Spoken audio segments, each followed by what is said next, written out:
जय हिंद दोस्तों, कैसे हैं आप लोग। ऑडियो वीडियो क्लियर है? बताइए।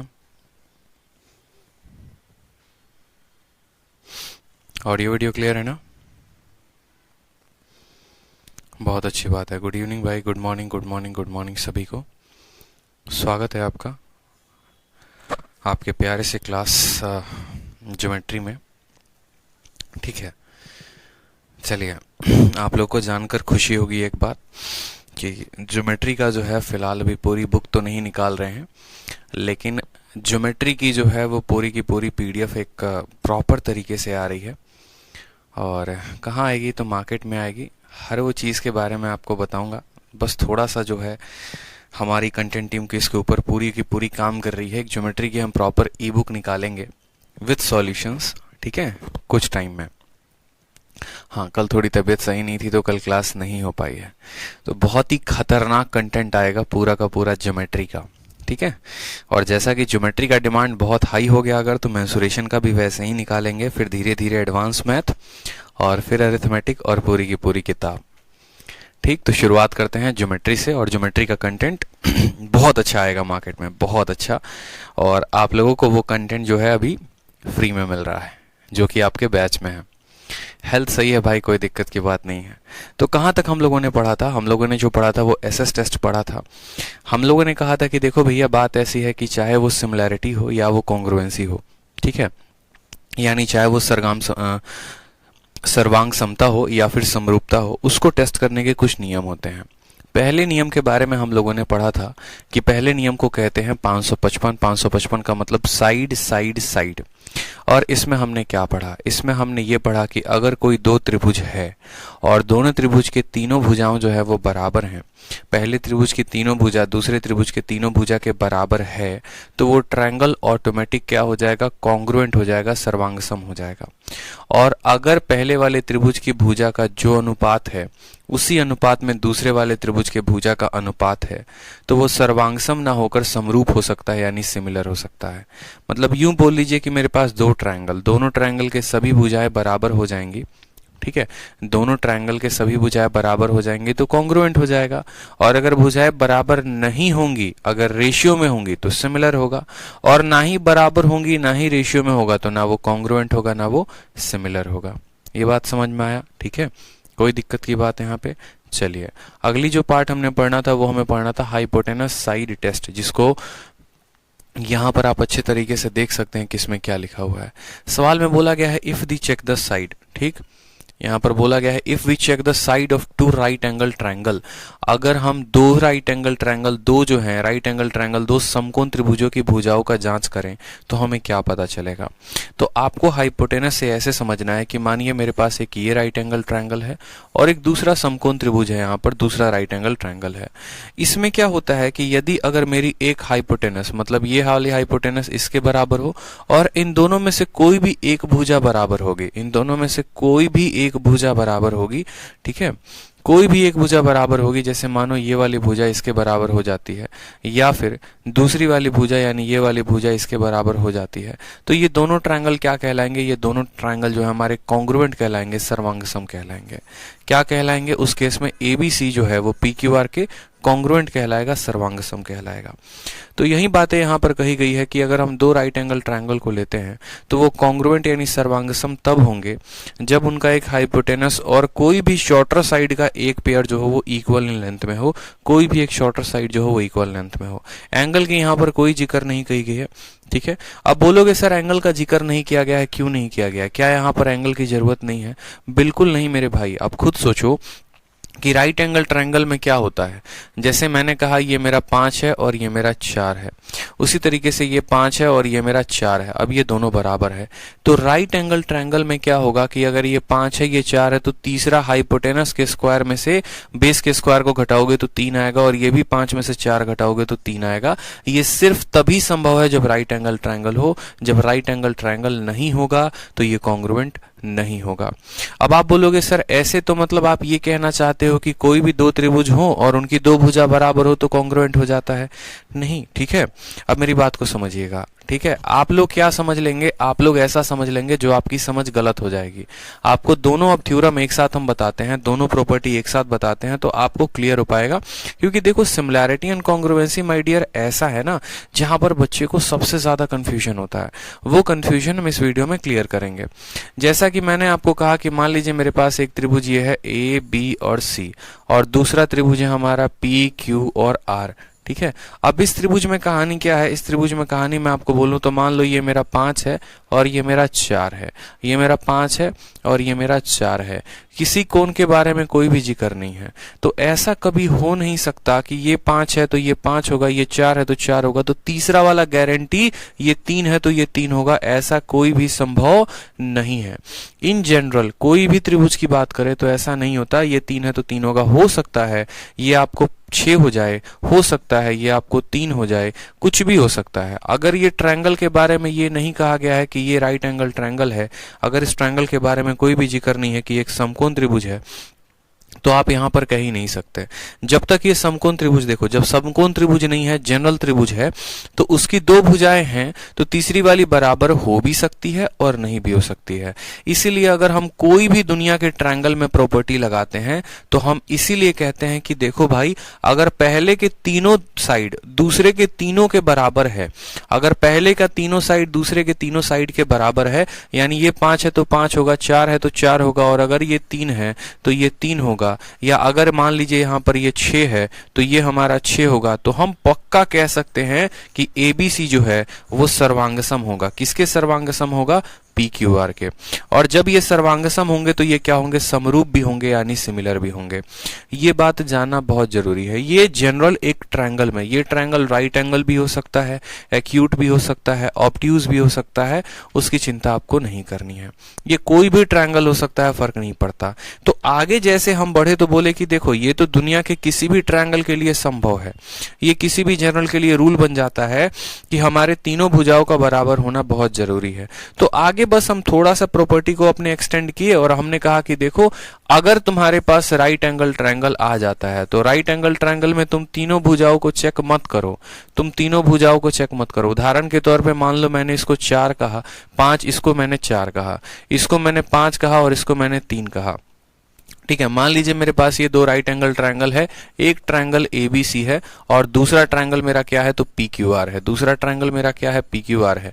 अब इस केस में कोई बच्चा क्या करेगा? तो इस केस में अगर जनरली आप करोगे तो सेम समझो, ये 5 है, ये 4 है, तो इसको बोलोगे कितना होगा? पाइथागोरस से पाइथागोरस लगाओगे तो हाइपोटेनस के स्क्वायर से परपेंडिकुलर घटाओगे तो 3 आएगा, हाइपोटेनस से में से बेस घटाओगे तो कितना आ जाएगा? 4। अब ये भी देखो तो वही वाली प्रॉपर्टी हो गई कि नहीं हो गई? कौन सी प्रॉपर्टी? एस एस एस वाली प्रॉपर्टी में सिद्ध हो गई कि नहीं हो गई कि इसकी तीनों भुजा इसके तीनों भुजा के बराबर। अगर इसकी तीनों भुजा इसके तीनों भुजा के बराबर है तो एसएसएस प्रॉपर्टी से तो ये सर्वांगसम हो गया, कॉन्ग्रुएंट हो गया।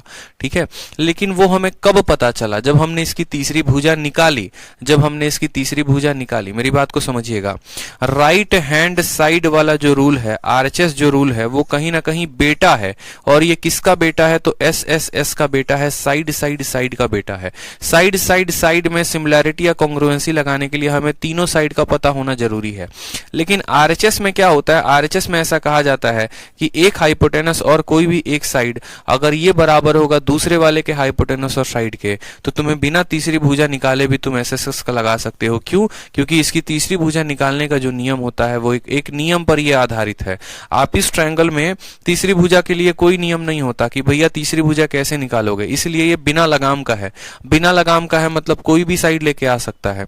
लेकिन राइट एंगल साइड में क्या हो जाता है? राइट एंगल ट्रायंगल में समकोण त्रिभुज में एक नियम होता है कि तीसरी वाले का फिक्स नियम है कि हाइपोटेनस से परपेंडिकुलर घटाओगे तो आएगा, हाइपोटेनस से परपेंडिकुलर घटाओगे तो आएगा। तो जब नियम लग गया तो तीसरी वाली साइड वही आएगी जो पहले में होगी। और इसी वजह से ये एसएसएस ना कह के आप इसको इससे भी कह सकते हो, जब तीनों साइड निकाल दिया तो एसएस के नियम लगा के कह सकते हो कि कॉन्ग्रुएंट है। और जब मान लो कि तीन साइड नहीं है, जैसे मानो मैंने क्या कहा आपको मैंने कहा इस ट्रायंगल का देखो ये 5 है और 4 है, और इस ट्रायंगल में देखो 5 है 3 है। मैंने कहा एक हाइपोटेनस एक हाइपोटेनस के बराबर होना चाहिए। आपने कहा हाँ सर हो गया, ठीक। अब या तो आप देखो इसके पास बेस है तो इसका बेस निकाल दो, और नहीं तो इसके पास परपेंडिकुलर है तो इसका परपेंडिकुलर निकाल दो, कुछ भी कर दो। तो आपने कहा ये 5 है ये 3 है तो ये 4 होगा। अब मैंने कहा देखो एक हाइपोटेनस हाइपोटेनस के बराबर और कोई भी एक साइड दूसरे वाले साइड के बराबर, बस ये दोनों साइड हो गई ना, इसकी तीसरी मत निकालो और सीधा बोल दो कि ये दोनों सर्वांगसम होंगे। और किस रूल से होंगे? तो राइट हैंड साइड आरएचएस के रूल से होंगे।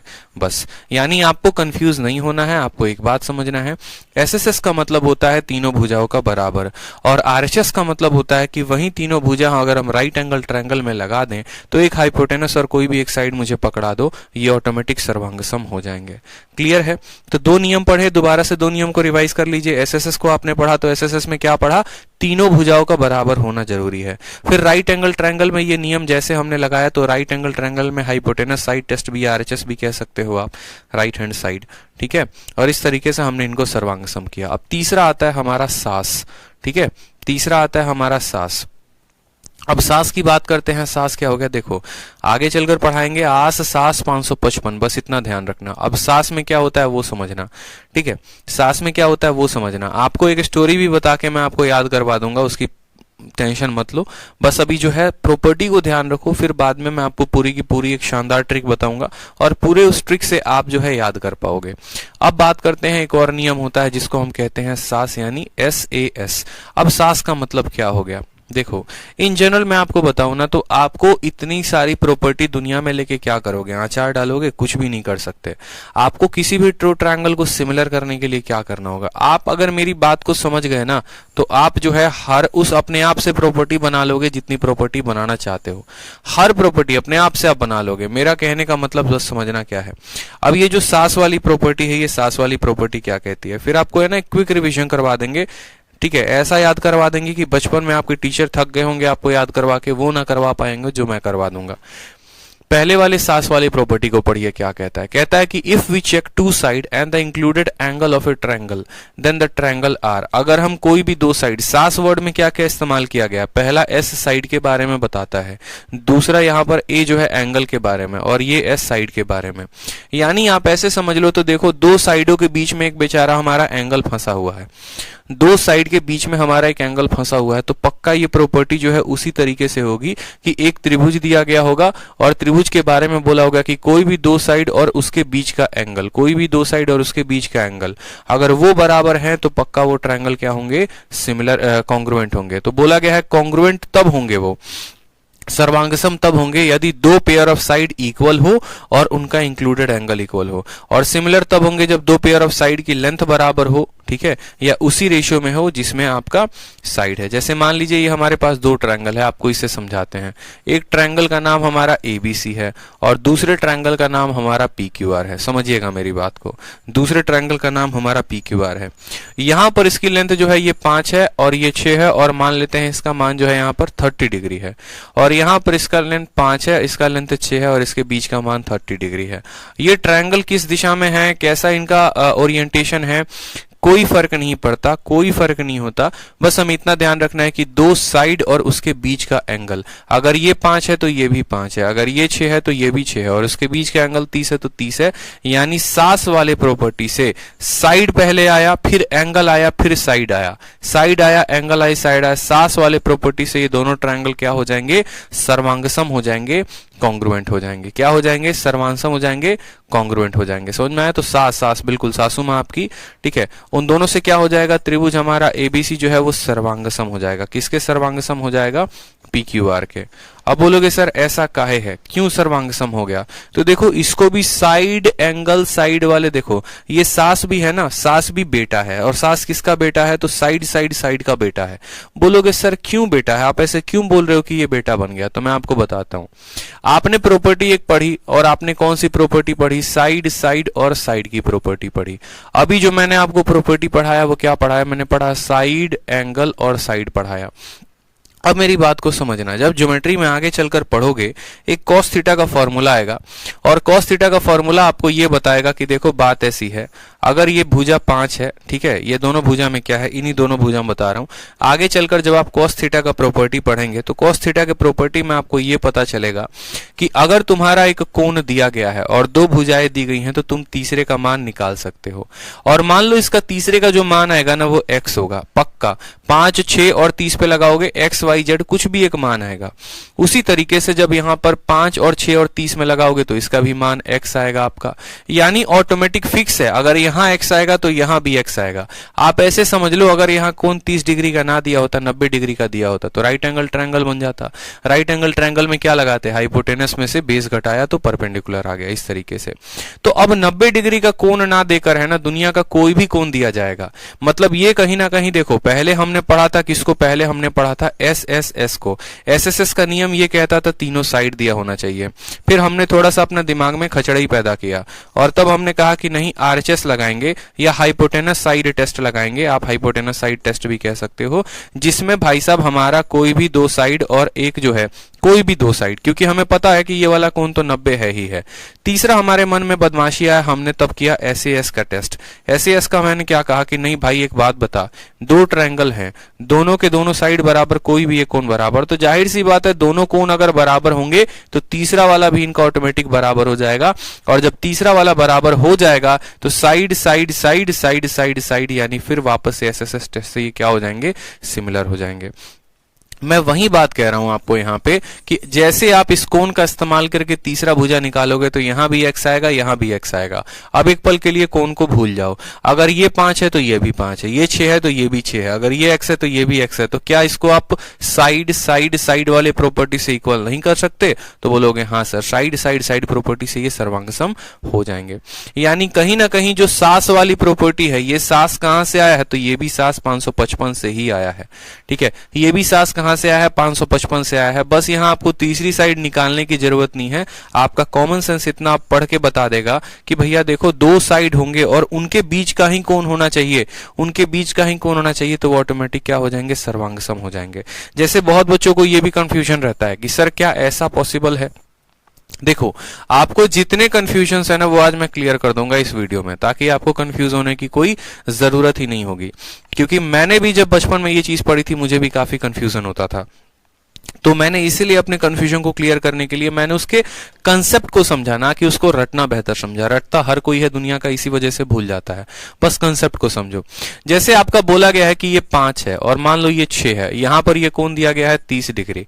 अब यहां पर मैंने कहा ये भी 5 है, ये भी 6 है, लेकिन यहां वाले कोण का मान ना देकर मैंने कहा है ये 30 डिग्री। अब मुझे बताओ क्या यहां एबीसी और पीक्यूआर सर्वांग सम होंगे? क्या यहां पर ये कॉन्ग्रुएंट होंगे? तो आप बोलेंगे सर त्रिभुज एबीसी जो है वो पीक्यूआर के क्या सर्वांगसम होगा? तो बोलेंगे ना सर, सर्वांगसम नहीं होगा। क्यों सर्वांगसम नहीं होगा? क्योंकि भैया प्रॉपर्टी तुम्हारी सास है और सास हमेशा एक ही बात बोलती है कि मेरे एस और इस एस के बीच में मेरा जो है वो एंगल रहेगा। मतलब यहां पर ये सास हो गई, ये बहू हो गया, बीच में बेटा हो गया, तो यहां पर जो एंगल होना चाहिए ना वो दोनों साइडों के बीच में होना चाहिए, और यहां पर जो एंगल है दोनों साइडों के बीच में नहीं है। ठीक है, बेशक ये 5 है, ये भी 5 है, बेशक ये 6 है, ये भी 6 है, बेशक ये 30 है, ये भी 30 है, लेकिन ये वाला 30 इन दोनों साइडों के बीच में है और ये वाला 30 इन दोनों साइडों के बीच में नहीं है, जिसके कारण यहां इसका मान दिया ही नहीं गया। इसका मान 40 भी आ सकता है, 50 भी आ सकता है, 60 भी आ सकता है, 90 भी आ सकता है, कुछ भी हो सकता है। तो जब कुछ भी हो सकता है तो कैसे कह सकते हो सर्वांगसम है? तो नहीं बोल सकते। यानी एक बात को हमेशा ध्यान रखो, सास अगर लिखा गया है ना तो इस सास को अपने मन से एस मत बना देना या एस ए मत बना देना। देखो, ऐसा नहीं बनाना, ऐसा नहीं बनाना। बोलोगे सर बात तो समान ही है, कान को इधर से टच करे या इधर से, नहीं समान होता। सिमिलैरिटी में, कॉन्ग्रुएंसी में ऐसा नहीं होता। सास लिखा है तो सास रहने दो, बुद्धि मत लगाओ कि ये को एक साथ रख देंगे या दो को एस को ऐसे रख देंगे। जो सजाने वाली आदत होती है ना, तो वो सजाने वाली आदत मत लगा देना सिमिलैरिटी में अपने मन से, अपने मर्जी से। हर किसी के अपने अपने मान होते हैं। अगर आप ऐसे एस लिख रहे हो तो ऐसा नहीं कि एक बार एस और बाकी दोनों एस को ऐसे लिख दिया, या दोनों एस को एक साथ लिख दिया, एक को अलग कर दिया। सबके अपने अपने मायने हो जाते हैं। जैसा लिखा गया है वैसे ही ध्यान देंगे। अगर सास बोला गया है तो सास ही ध्यान देंगे, बाकी चीजों पे फोकस ना करेंगे। समझ में आ गई मेरी बात? ठीक। और सास का कहना क्या है कि मेरा साइड और मेरा साइड और इनके बीच दोनों के बीच का एंगल। क्लियर हो गया। तो दूसरी प्रॉपर्टी सास वाली क्लियर हुई कि नहीं हुई? तो सास वाली क्लियर हो गई। चलो अब आ जाओ तीसरी प्रॉपर्टी पे आ जाओ। अब तीसरी प्रॉपर्टी होता है कि अब हमने कहा कि देखो इसका उल्टा, एस था, ए था और एस था, एस के जगह पे ए को लेके आ जाओ, ए के जगह पे एस को लेके आ जाओ और एस के जगह पे वापस से ए को लेके आओ। मतलब एस था तो ए लिखो, ए था तो एस लिखो, एस था तो ए लिखो, बस। तो सास का उल्टा पढ़ दो यानी ए एस ए पढ़ दो, सास का उल्टा पढ़ दो यानी ए एस ए पढ़ दो। अब ए एस ए को क्या पढ़ोगे? ये सास का उल्टा है, सास का उल्टा यानी एएसए है। अब एएसए में देखो क्या होता है, क्या एएसए में कोई भी चीजें सिमिलर हो सकती हैं, कॉन्ग्रुएंट हो सकती हैं, क्या हो सकती हैं? अगर सर्वांगसम है तो समरूप जरूर होगा, यानी अगर कॉन्ग्रुएंट है तो सिमिलर जरूर होगा, बस हमें कॉन्ग्रुएंसी पे ध्यान देना है। तो कॉन्ग्रुएंसी पे हमने ध्यान दिया तो हमने कहा if we check two angle and the included side of the triangle then the triangle are, मतलब हमें कोई भी दो भुजा, दो एंगल देखना है, ये वाला एंगल और ये वाला एंगल, और ये दोनों एंगल के बीच में जो भुजा है हमें उसको देखना है। या आप ऐसे कह सकते हो ये वाला एंगल देखो यहां पर, ये वाला एंगल और ये वाला एंगल और इनके बीच की भुजा, उसी तरीके से ये वाला एंगल और ये वाला एंगल यहां पे और इनके बीच की भुजा। अगर ऐसा कहानी हो गया कि दो जो कोण ले रहे हो और उसके बीच की भुजा ले रहे हो तो भी वो कॉन्ग्रुएंट होंगे। If two pair of angle have the same measure and the side are equal in length, तो वो क्या हो जाएंगे? कॉन्ग्रुएंट हो जाएंगे। कैसे पता चलेगा वो देखो, जैसे मानो मैंने कहा कि मेरे पास दो एंगल मेरे बराबर होने चाहिए। जैसे मैंने कहा ये 50 डिग्री है, ठीक है, आप ऐसे समझ लो ये मेरा 40 डिग्री है और ये जो कोण है मान लो 5 का है, ठीक है, ये जो साइड है ये 5 का है। उसी तरीके से मैंने आपको कहा ये मेरा 50 डिग्री है, ये मेरा 40 डिग्री है और ये जो कोण है ये कितने का है? ये हमारा 5 का है। आपको ऐसे मैंने कह दिया, ऐसे ना कह के मैं आपको ऐसे भी कह सकता हूं कि देखो यहाँ पे, ठीक, यहाँ पर ये 50 यहाँ है और ये 40 जो है वो यहाँ पर है, ठीक है, और ये 5 है। मतलब ओरिएंटेशन बदल सकता है, 50 और 40 के बीच में 5, 50 और 40 के बीच में 5। बस मुझे इतना ध्यान हो कि मेरा दो एंगल और जो साइड है उसी के बीच की होनी चाहिए, साइड उसी के बीच की होनी चाहिए, तो भी ये क्या होगा? सर्वांगसम होगा। बोलोगे सर कैसे?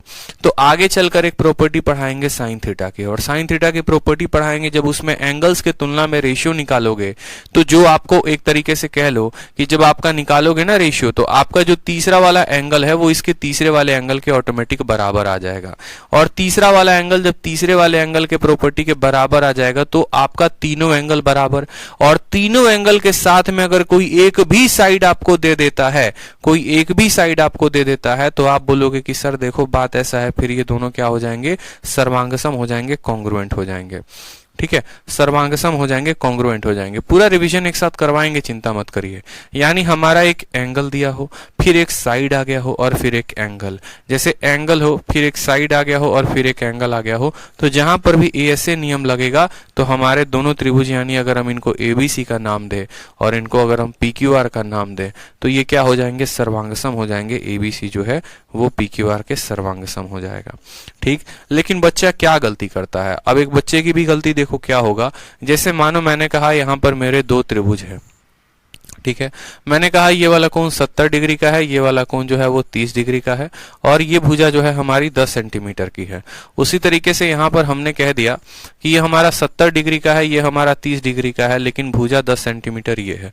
उसको लगता है देखो खाली हमको 70, 30 और 10 चेक करना है, 70 का 70 है, 30 का 30 है, 10 का 10 है, मतलब कॉन्ग्रुएंट होंगे। नहीं होंगे, इसीलिए नहीं होंगे क्योंकि आपको सिर्फ वो चीजें नहीं चेक करनी होती, आपको ये भी देखना होता है कि भैया बराबर तो है, ठीक है, लेकिन क्या ओरिएंटेशन में है? ओरिएंटेशन का मतलब पहले एंगल फिर साइड फिर एंगल, तो एंगल और फिर साइड और फिर एंगल, तो यहाँ पर एंगल और ये वाला साइड और फिर एंगल आना चाहिए। यानी इन दोनों कोनों के बीच में अगर 10 है तो इन दोनों के बीच में ये 10 होना चाहिए, ना कि ये 10 यहाँ पर होना चाहिए, ठीक है। अगर ये 10 कहीं और पे है तो ये सर्वांगसम नहीं होंगे। तो अगर इनका नाम मान लीजिए एबीसी करके है और इनका नाम मान लीजिए पीक्यूआर करके है, तो क्या ये सर्वांगसम कहलाएंगे? तो बोलेंगे नहीं सर, जिंदगी में ये सर्वांगसम नहीं हो सकते हैं, कभी नहीं हो सकते हैं। क्यों? क्योंकि इनके बीच का जो इंक्लूडेड साइड है वो बराबर नहीं है, वो बराबर नहीं है। समझ में आ गया बात? वो बराबर नहीं है। क्लियर हुआ ये पॉइंट? चलो, और जो लास्ट प्रॉपर्टी हो गई वो आपकी हो गई डबल ए। देखो दो प्रॉपर्टी हो जाती हैं, डबल ए एस और फिर एक हो जाता है डबल ए। फिर वापस से हम सभी प्रॉपर्टी को रिवाइज करेंगे। डबल एएस टेस्ट देखते हैं। Angle, angle, side, angle angle side. Angle angle side का देखो यहां पर क्या होता है, दो त्रिभुज दिए गए हैं, एक हमारा ये वाला एंगल है, एक हमारा ये वाला एंगल है और एक साइड है, मतलब दो एंगल है और साइड है। पिछला वाला भी क्या था, तो पिछला वाला था एंगल साइड एंगल था। अब एंगल एंगल साइड में क्या कहता है, कहता है if we check two angle and a corresponding non included side of a two angle then the triangle are congruent if the two pair of angle have the same measure and the side are equal in length. And the side are equal in length, समझ में आ गया मेरी बात को। If the two pair of angle have same measure and the sides are equal in length, कोनों के दोनों युग्मों का माप समान हो, ठीक है। इसमें बड़ा कंफ्यूजन होता है कि सर देखो दो एंगल ले लिए, अब किस वाले कोण के सामने की बात कही गई है, तो ये बड़ा महत्वपूर्ण है, वो आपको समझा रहे हैं, बड़े अच्छे तरीके से आपको समझाएंगे, ठीक है। अब देखिए एंगल एंगल साइड में कहानी क्या होती है। जैसे एंगल एंगल साइड आप यूं समझ लीजिए कि एंगल एंगल साइड और ये जो है सभी के सभी क्या हो गए, एक एक प्रॉपर्टी को पढ़िए, वापस से रिवीजन करेंगे। मैंने कहा कि ये वाला कोण मेरा 40 डिग्री का है और ये वाला कोण कितने डिग्री का है, मान लो यहाँ पर 60 डिग्री का है। इसके बीच की भुजा मान लो ये वाली भुजा जो है, बीच का ना छोड़कर अब साइड की कोई भुजा लेते हैं।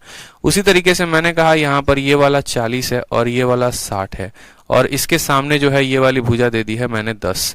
तो क्या ये दोनों सर्वांगसम होंगे, तो नहीं होंगे।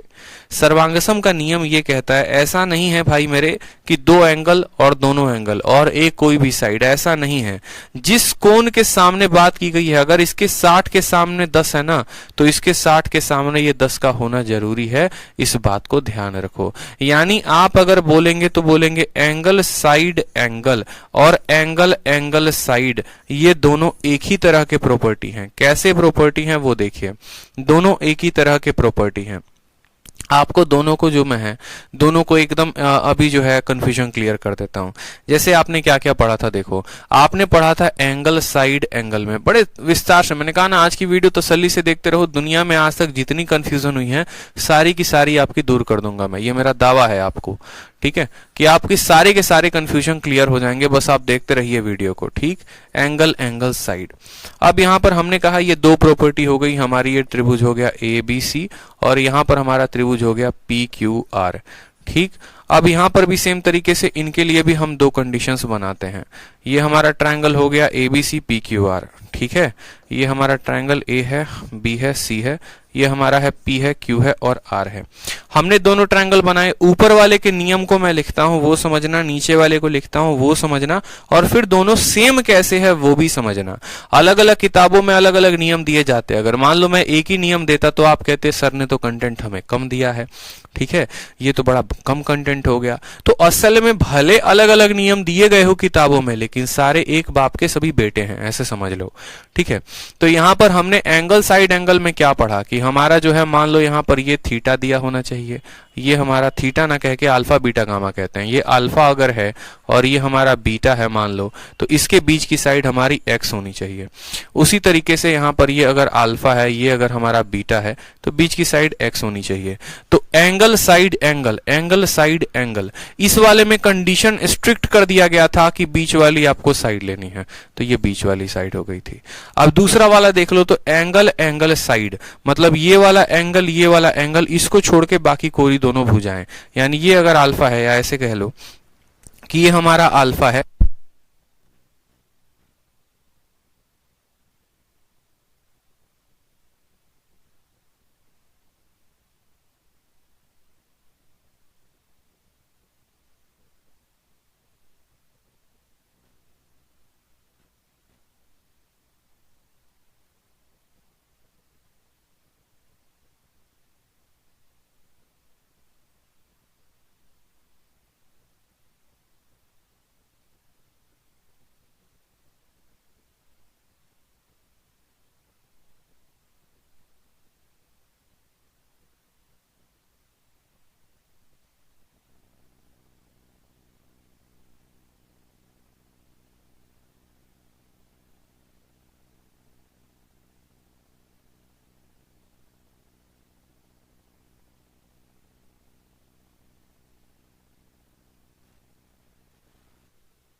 हाँ, ऑडियो आ जाएगी, देखो यहाँ पे अच्छे से सुनो, कोई दिक्कत की बात नहीं है।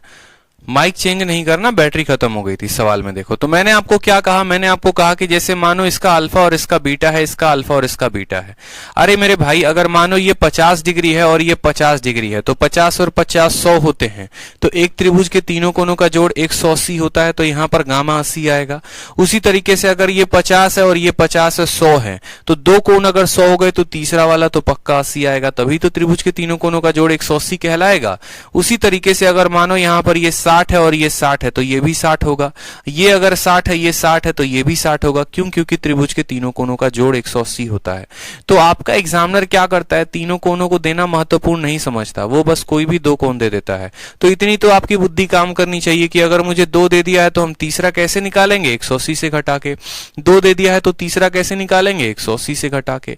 तो यानी हमारे तीनों कोण बराबर हो गए, इस वाले त्रिभुज में भी, इस वाले त्रिभुज में भी, यहां पर भी तीनों के तीनों कोण बराबर हो गए।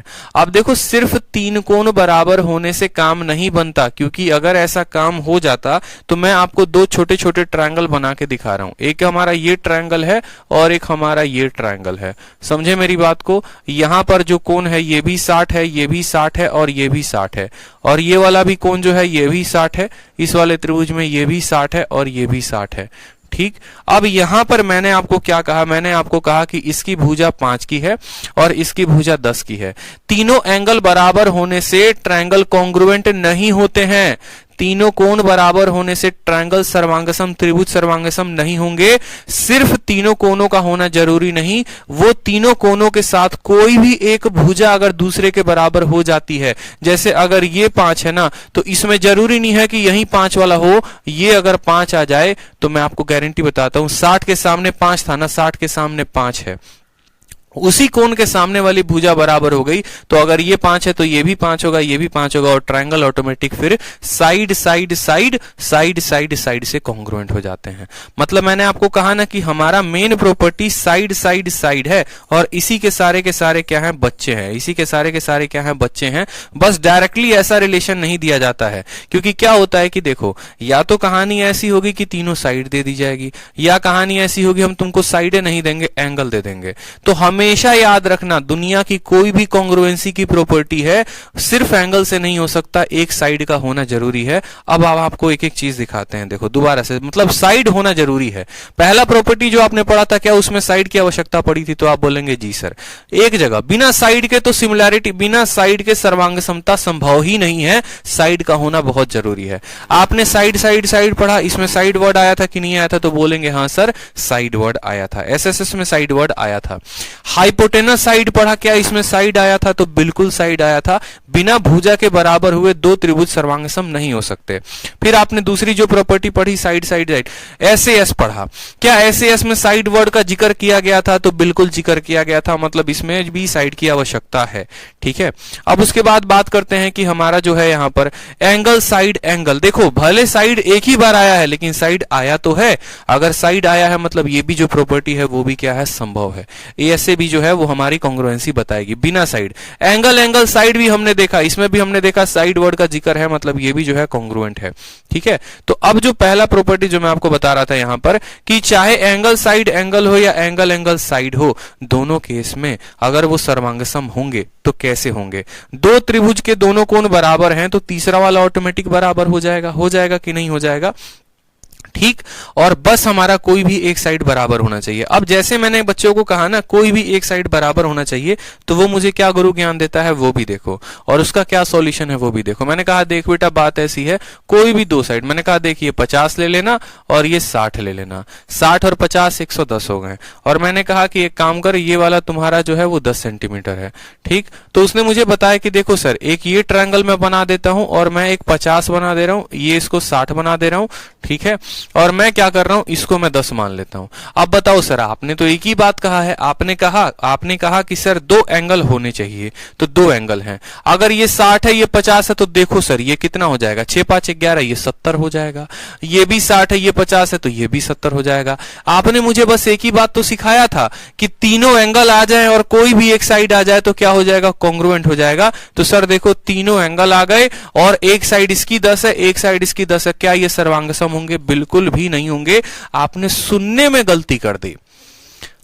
हमने ये नहीं कहा था कि तीनों के तीनों कोण और कोई भी एक भुजा जो हो वो बराबर हो, हमने ये कहा था तीनों कोण हो, ठीक है चलेगा, लेकिन जो भुजा होगी ना वो बराबर होगी उसी तरीके से। अगर इसके सामने 50 के सामने 10 है तो इसके 50 के सामने भी 10 होनी चाहिए थी, तो जाकर बात बनेगी, अन्यथा बात नहीं बनेगी। इस बात को ध्यान रखो। ऐसा नहीं है कि ये 10 50 के सामने है और ये 10 60 के सामने है, ऐसे नहीं होगा। जो भी साइड आप लोगे ना, जो भी साइड लोगे उसके सामने वाला एंगल अगर 50 है ना तो इसके सामने वाला एंगल भी 50 होगा, बस इतना समझ लो। तीनों भुज जो है ना, तीनों भुजा देखो, तीनों कोण बराबर हो, लेकिन बस जो साइड हो ना वो उसी एंगल के सामने होने चाहिए जिस एंगल के सामने दूसरे वाले कोण में है, तीसरे वाले त्रिभुज में है, तब जाकर हम को क्या बोलेंगे, सर्वांगसम बोलेंगे, अन्यथा नहीं बोलेंगे। यानी ये कॉन्ग्रुएंट है तो कॉन्ग्रुएंट नहीं है। यानी आपको एक एक बार रिवाइज करवाता हूं, ठीक है। ठीक, अब आपको क्या होता है कि सबसे पहली प्रॉपर्टी के आप चलिए, सबसे पहला प्रॉपर्टी क्या हो गया, तो एस एस और एस हो गया। अब एस एस एस की प्रॉपर्टी में आपने क्या देखा कि देखो भैया बात ऐसी है, ये हमारे दो ट्रायंगल है और सबका रिलेशन देखोगे ना, सबका रिलेशन आपस में बड़ा प्यारा रिलेशन है। आप बोलोगे सर साइड साइड साइड का मतलब अगर ये हमारा ए है, ये हमारा बी है, तो ये हमारा क्या होगा, सी। उसी तरीके से अगर हमारा ये ए है, ये बी है और ये क्या होगा, सी होगा, तब ये दोनों क्या होंगे, सर्वांगसम होंगे, कॉन्ग्रुएंट होंगे। तभी क्या होंगे, सर्वांगसम होंगे, कॉन्ग्रुएंट होंगे। अब एक और बात आपको बताता हूं, आप लोग बस इस बात का ध्यान रखना कि अगर साइड जो है ना, अगर ये ए है तो इसके सामने वाला भी कोण उतना ही होगा जितना यहां पर होगा। ठीक, मतलब देखो मैंने आपको छोटी सी बात, पहली बात कॉन्ग्रुएंसी का नियम क्या बताया था। कॉन्ग्रुएंसी का नियम ये बताया था कि अगर दो त्रिभुज हैं, जो मेन नियम होता है वो क्या होता है, दो त्रिभुज हैं और इन दोनों के तीनों कोण बराबर हो, ठीक, और इन दोनों के तीनों भुजा आपस में बराबर होना, तो ये सर्वांगसम हो जाते हैं। ये सबसे मेन नियम होता है, ठीक है, कि तीनों कोणों का बराबर होना जरूरी है और तीनों भुजाओं का आपस में बराबर होना जरूरी। ऐसा नहीं कि ये 5 5 5 होने चाहिए, 5 10 15, 5 10 15 भी हो तो चलेगा। तो पहली प्रॉपर्टी हमने पढ़ी साइड साइड साइड। उसको जब डेप्थ में जाना तो हमने जाना यार यहां पर तो सिर्फ 3 साइड का जिक्र है, एंगल का तो है नहीं। तो बाद में हमें पता चला अच्छा यहां पर हम एक बात समझते हैं कि अगर ए है ना तो उसके सामने वाला कोण भी उतना ही होगा जितना ए के सामने वाला कोण यहां पर होगा। तो वो एंगल भले दिया नहीं गया हो लेकिन बाद में ऑटोमेटिक इसके जो एंगल होंगे वो इसके बराबर हो जाएंगे। ठीक है, इसके जो एंगल है वो बराबर हो जाएंगे। क्या कभी आपने ऐसा कोई दो त्रिभुज देखा है, मुझे बताओ। एक त्रिभुज मैं आपके सामने ये बना रहा हूं 5 4 और 3, और उसी त्रिभुज को मैं आपके सामने ऐसा बना रहा हूं 5 4 और 3। यहां पर 5 के सामने कभी ऐसा हो कि ये 90 है और यहां 5 के सामने ऐसा आ जाए कि ये 110 है। क्या कभी ऐसा कोई त्रिभुज आपने देखा है, मुझे बताओ। कि वहीं 3 4 5 की वैल्यू रखे, 5 के सामने 90 आ जाए, वहीं 3 4 5 रखे और यहां 5 के सामने 110 आ जाए। ऐसा नहीं होता। अगर 5 है उसके सामने 90 आ रहा है तो यहां भी 5 के सामने 90 आएगा। कब? जब बाकी दोनों भुजा इस दोनों भुजा के बराबर होगी। यानी वही बात हमें साइड साइड साइड सिखाता है कि देख भाई एंगल की तो हम जिक्र नहीं करते, तुम बस मेरे साइडों को बराबर कर दो, मेरे एंगल ऑटोमेटिक बराबर हो जाएंगे। और जब मेरे साइड भी बराबर, मेरे एंगल भी बराबर, तो हम कॉन्ग्रुएंट क्यों नहीं होंगे। और मुझे क्या चाहिए ये बताओ। ठीक है, जब पंडित जी ने कुंडली में सारे गुण मिला दिए तो शादी होने से कौन रोक सकता है, कोई रोक सकता है। तो इनका जो गुण था वो साइड का मिल गया था, और जब साइड का गुण मिला तो एंगल का तो ऑटोमेटिक हो ही जाएगा। ठीक है, समझ में आया बात, कोई दिक्कत की बात यहां समझिएगा, डेप्थ में समझिएगा कि आखिर ये पीछे जाकर क्यों कॉन्ग्रुएंट होते हैं। कॉन्ग्रुएंट यानी सर्वांग समता के बस दो ही नियम है। पहला नियम है साइड बराबर, दूसरा नियम है एंगल बराबर। यहां सिर्फ साइड बराबर हो रहे, एंगल नहीं हो रहे। तो एंगल कैसे नहीं हो रहे हैं, क्यों नहीं हो रहे हैं? एंगल हो रहे हैं, बस लिखा नहीं गया है। क्यों? क्योंकि जब तीनों साइडें इसके साइड के बराबर होंगी तो ऑटोमेटिक तीनों एंगल के बराबर हो जाएंगे, बस वो जिक्र नहीं किया गया है। तो साइड साइड साइड जो है वो समानांतर। दूसरा हमने क्या पढ़ा, दूसरी प्रॉपर्टी की तरफ चलिए। दूसरी प्रॉपर्टी को आपने पढ़ा था साइड साइड साइड के बाद आपने पढ़ा था हाइपोटेनस साइड टेस्ट। क्या पढ़ा था? Hypotenuse side test. अब हाइपोटेनस साइड साइड किसके बाद आया था? साइड साइड साइड के बाद। अब हाइपोटेनस साइड टेस्ट पे चलते हैं। हाइपोटेनस साइड टेस्ट में आपने क्या पढ़ा? नियम को आपने पढ़ा कि सर देखो ज्यादा बात उसमें हम जानते नहीं है, हम सिर्फ बोलते हैं हाइपोटेनस साइड टेस्ट को HST मान लो। अगर मैं ऐसा कह रहा हूं तो HST में आपने ये पढ़ा था, गौर से देखेंगे ठीक है, मैं पॉइंट नंबर 2 यहां लिख रहा हूं। हाइपोटेनस साइड टेस्ट को आप आरएचएस रूल भी कह सकते हैं, राइट हैंड साइड भी आप कह सकते हैं। राइट हैंड ट्रायंगल का मतलब राइट एंगल के सामने वाला, राइट हैंड साइड। बहुत जगह इसको आरएचएस का भी नियम दिया जाता है। राइट हैंड साइड यानी राइट एंगल के सामने वाला। तो यहां पर हमने ये पढ़ा था कि देखो बात ऐसी है, 90 के सामने वाला साइड 90 के सामने वाला होना चाहिए और ये वाली भुजा इसके भुजा के बराबर होना चाहिए। अब देखना जरा गौर से, आपने यहां पर समझा कि भैया देखो एक वाली साइड एक वाली के बराबर, दूसरी वाली के बराबर। तो मुझे बताओ अगर ये दो साइडें बराबर हो गई तो क्या तीसरी साइड को दुनिया की कोई ताकत इसके बराबर होने से रोक पाएगी? तो बोलोगे सर नहीं रोक पाएगी। जब तीसरी साइड को कोई बराबर होने से नहीं रोक पाएगी तो इसके तीनों जो कोण है, तीनों जो साइड है, वो तीनों के तीनों साइड बराबर हो गए। और जब तीनों साइड के बराबर हो जाएंगे तो ये तीनों साइड के बराबर हो गया तो ये किस में कन्वर्ट हो जाएगा? साइड में। अब तीनों साइड भी बराबर होंगे तो तीनों साइड की वजह से तीनों एंगल भी बराबर होगा। तीनों साइड बराबर हो गए ना तो तीनों एंगल ऑटोमेटिक बराबर होंगे। तो फिर ये सर्वांगसम हो गया कि नहीं हो गया? कॉन्ग्रुएंट हो गया कि नहीं हो गया? तो ये भी कॉन्ग्रुएंट हो गया। यानी एचएसटी यानी आरएचएस वाला क्या हो गया कि बस मुझे तुम एक हाइपोटेनस दो और कोई भी एक साइड दो, तीसरा वाला तो हम ऑटोमेटिक फॉर्मूला लगा के निकाल देंगे, ये दोनों बराबर। और जिसकी तीनों भुजाएं के बराबर हो जाएंगी तो वो सर्वांगसम होगा। क्यों? अगर तीनों भुजा बराबर हो गई तो तीनों कोण ऑटोमेटिक बराबर हो जाएंगे। फिर हमने पढ़ा तीसरा प्रॉपर्टी। ठीक है, तीसरा प्रॉपर्टी हमने क्या पढ़ा? तीसरा प्रॉपर्टी भी आपको दिखाते हैं। मैंने कहा था ना मैं डिटेल में लास्ट में सब रिवाइज करवाऊंगा और सारा कंफ्यूजन क्लियर करवा दूंगा, रटने की कोई आवश्यकता नहीं होगी। फिर बाद में एक ट्रिक भी बताएंगे कि कैसे याद कर सकते हो। अब उसके बाद आता है आपका सास। उसके बाद कौन आ जाता है? सास आ जाता है, जो आपने पढ़ा था। अब सास की प्रॉपर्टी क्या कहती है? सास की प्रॉपर्टी आपको कुछ इस तरीके से कहती है कि देखो तुम मेरे दो त्रिभुज बना दो ऐसे, तुम मेरे दो हो कर्ण अर्जुन, ठीक है, तुम मेरे दो लाल हो कर्ण अर्जुन हो। तो यहां पर हमने कहा ठीक है भैया ये दो कर्ण अर्जुन तुम्हारे हो गए, ये वाली तुम्हारी साइड हो गई, ये वाली तुम्हारी साइड हो गई और बीच वाली एंगल। ठीक, ये वाली तुम्हारी साइड हो गई, ये वाली साइड हो गई, बीच वाला एंगल। ठीक है, अब मेरी बात को समझना। आगे चलकर मैंने आपको क्या कहा? आगे चलकर आप जब cos थीटा की एक प्रॉपर्टी पढ़ेंगे तो cos थीटा की प्रॉपर्टी पढ़ेंगे तो आपको पता चलेगा कि जब दो साइडों के बीच में एक एंगल दबा होता है और दो साइडों के बीच में एक एंगल दबा होता है, आप इसको राइट एंगल ट्रायंगल एक पल के लिए मान लो, इसको राइट एंगल ट्रायंगल मान लो कि ये 90 डिग्री है, ये 3 है और ये 4 है, ये 90 डिग्री है, ये 3 है और ये 4 है, तो ऑटोमेटिक जो इसका हाइपोटेनस आएगा इसके हाइपोटेनस के बराबर होगा। यानी मैंने आपको कहा कि वो कोण बीच में होना चाहिए, ऐसा कैसा ऐरा गहरा फालतू घूमना नहीं चाहिए। मतलब यहां पर क्या हो गया, दो साइड बराबर है ना और एक एंगल अगर उसके बीच का है तो तीसरी वाली साइड पक्का cos थीटा का फॉर्मूला लगाने से बराबर आएंगे। अब इसके तीनों भुजा के बराबर, फिर से ये किस में कन्वर्ट हो गया? साइड में, जिसकी तीनों भुजा के बराबर होगी। अब तीनों भुजाएं बराबर हैं तो तीनों कोण भी बराबर हो जाएंगे, मतलब ये भी क्या हो जाएगा? ये भी सर्वांगसम हो जाएगा, ये भी जो है हमारा क्या हो जाएगा? कॉन्ग्रुएंट हो जाएगा। यानी पहले आया सास के बाद आया आरएचएस के बाद आया, ठीक है, साइड एंगल साइड। ठीक, पहले आया साइड, फिर आया आरएचएस, फिर आया सास। अब सास के बाद देखो सास के बाद क्या आता है? सास के बाद आता है हमारा, ठीक है, सास के बाद आता है आस। सास के बाद आता है, सास से हमें क्या मिलती है? सास से हमें मिलती है आस। आप ऐसे समझ लीजिए, या साइड का उल्टा करोगे ना, देखो सास का उल्टा क्या हो गया? तो आप ऐसे समझ लो, सास का उल्टा आस हो गया। आस का मतलब क्या हो गया? आस का मतलब ऐसे हो गया, देखो इसीलिए मैं कहता हूं सास आस 555, सास आस 555, सास आस 555 ट्रिक याद रहेगा। अब आस क्या बोलता है? तो आस हमें ये बोलता है कि ये वाला एंगल ले लो, ये वाला एंगल ले लो। अब मुझे छोड़कर तुम कोई भी एक साइड ले लो, मान लो ये एंगल A1 है, ये एंगल A2 है, तो A2 के सामने की साइड कितनी है? S है। उसी तरीके से यहां पर भी सास ने कहा ये वाला एंगल ले लो A1, ये वाला एंगल ले लो A2, लेकिन जो तुमने साइड ली है ना वो A2 के सामने, किसी के, या तो तुम A1 के सामने साइड ले लो तो इसके भी A1 के सामने होगा, या तुम A2 के सामने ले लो तो इसके भी A2 के सामने होगा। अब जब ये दोनों त्रिभुज के दोनों कोण बराबर होंगे तो क्या कोई दुनिया की ताकत इसको तीसरे कोण के बराबर होने से रोक पाएगी? अगर ये 50 है और ये 50 है, 100 है, तो ये कितना होगा? 80। उसी तरीके से ये 50 तो ये कितना होगा? 80।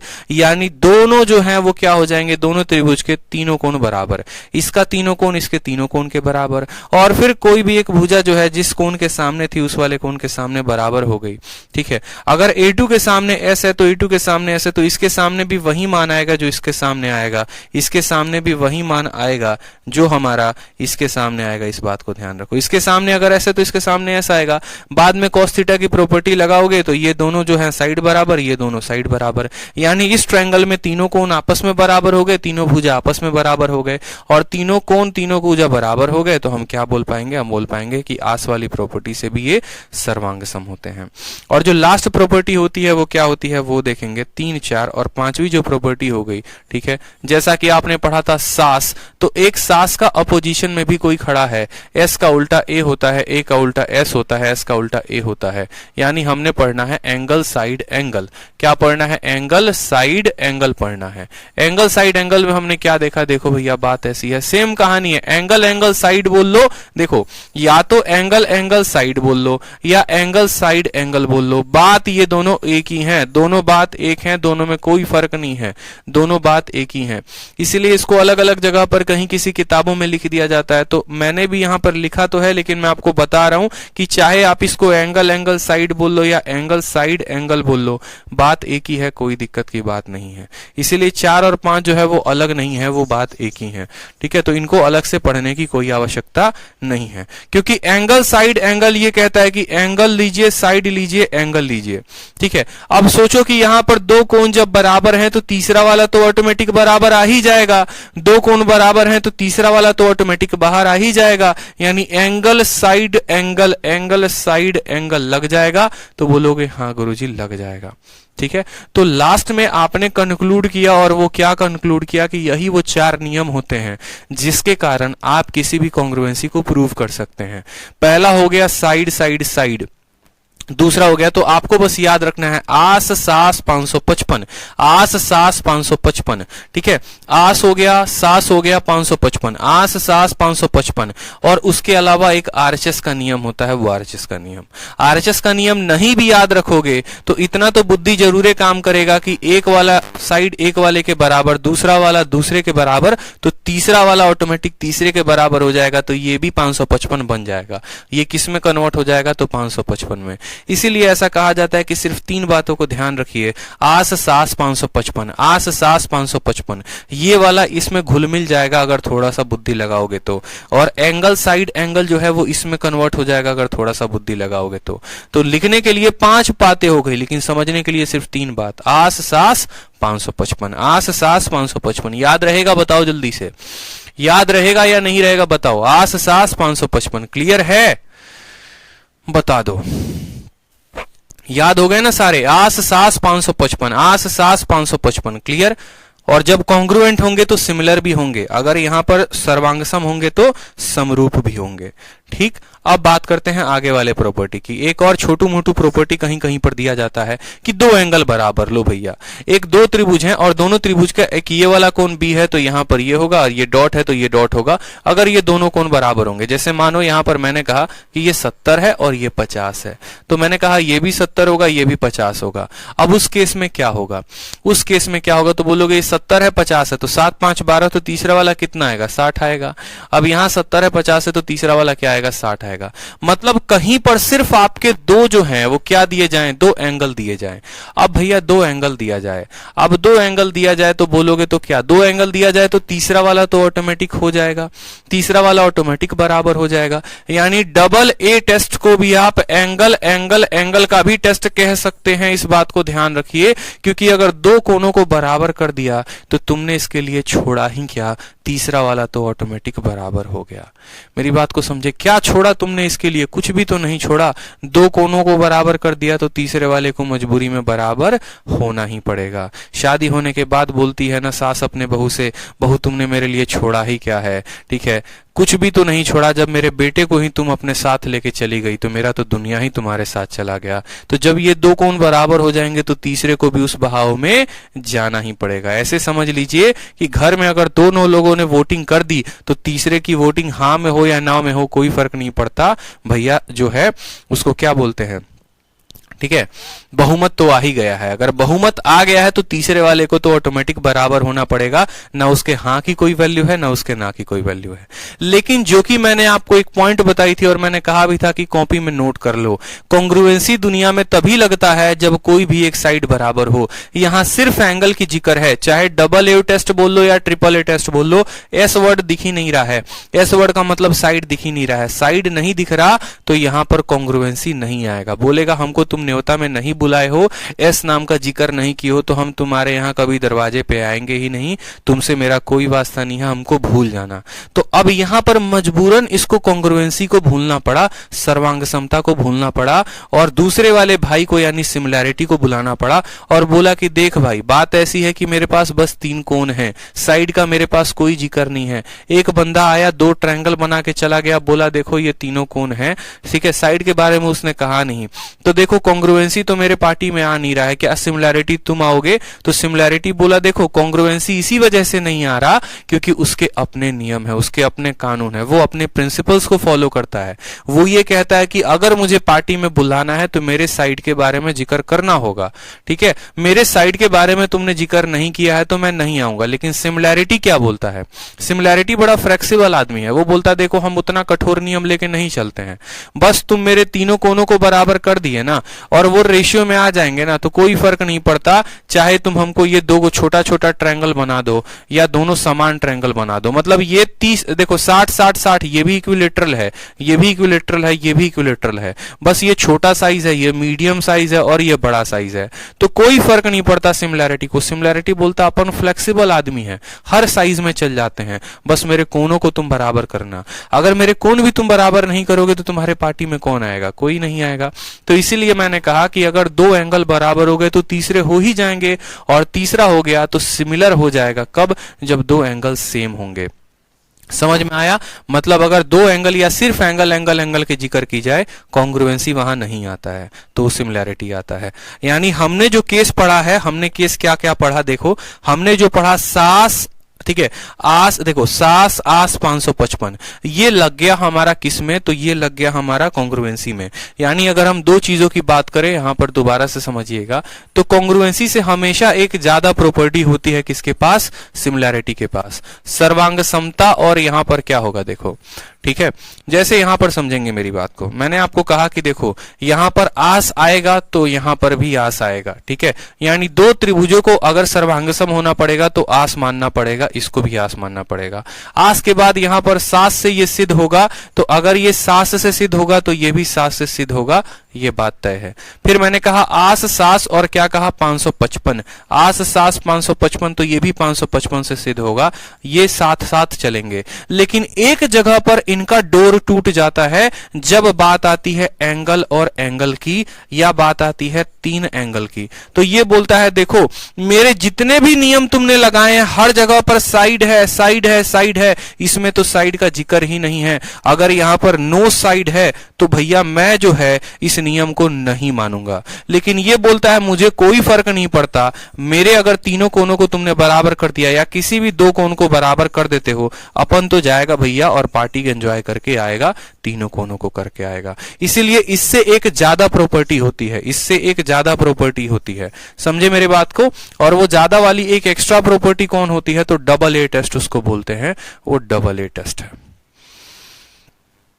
ठीक है, वो डबल ए टेस्ट है। क्योंकि इसके लिए साइड जरूरी नहीं है, लेकिन इसके लिए साइड बहुत जरूरी है। यही बात मैंने आपको कहा है कि साइड जो है कॉन्ग्रुएंसी में बहुत मायने रखता है, साइड जरूरी है। और इसके लिए जो है साइड भी जरूरी है, एंगल कोई भी हो कोई फर्क नहीं पड़ता है, बस इसके लिए रेशियोस का होना जरूरी है। रेशियो बराबर हो तो कोई दिक्कत की बात नहीं, बस रेशियो बराबर होना चाहिए।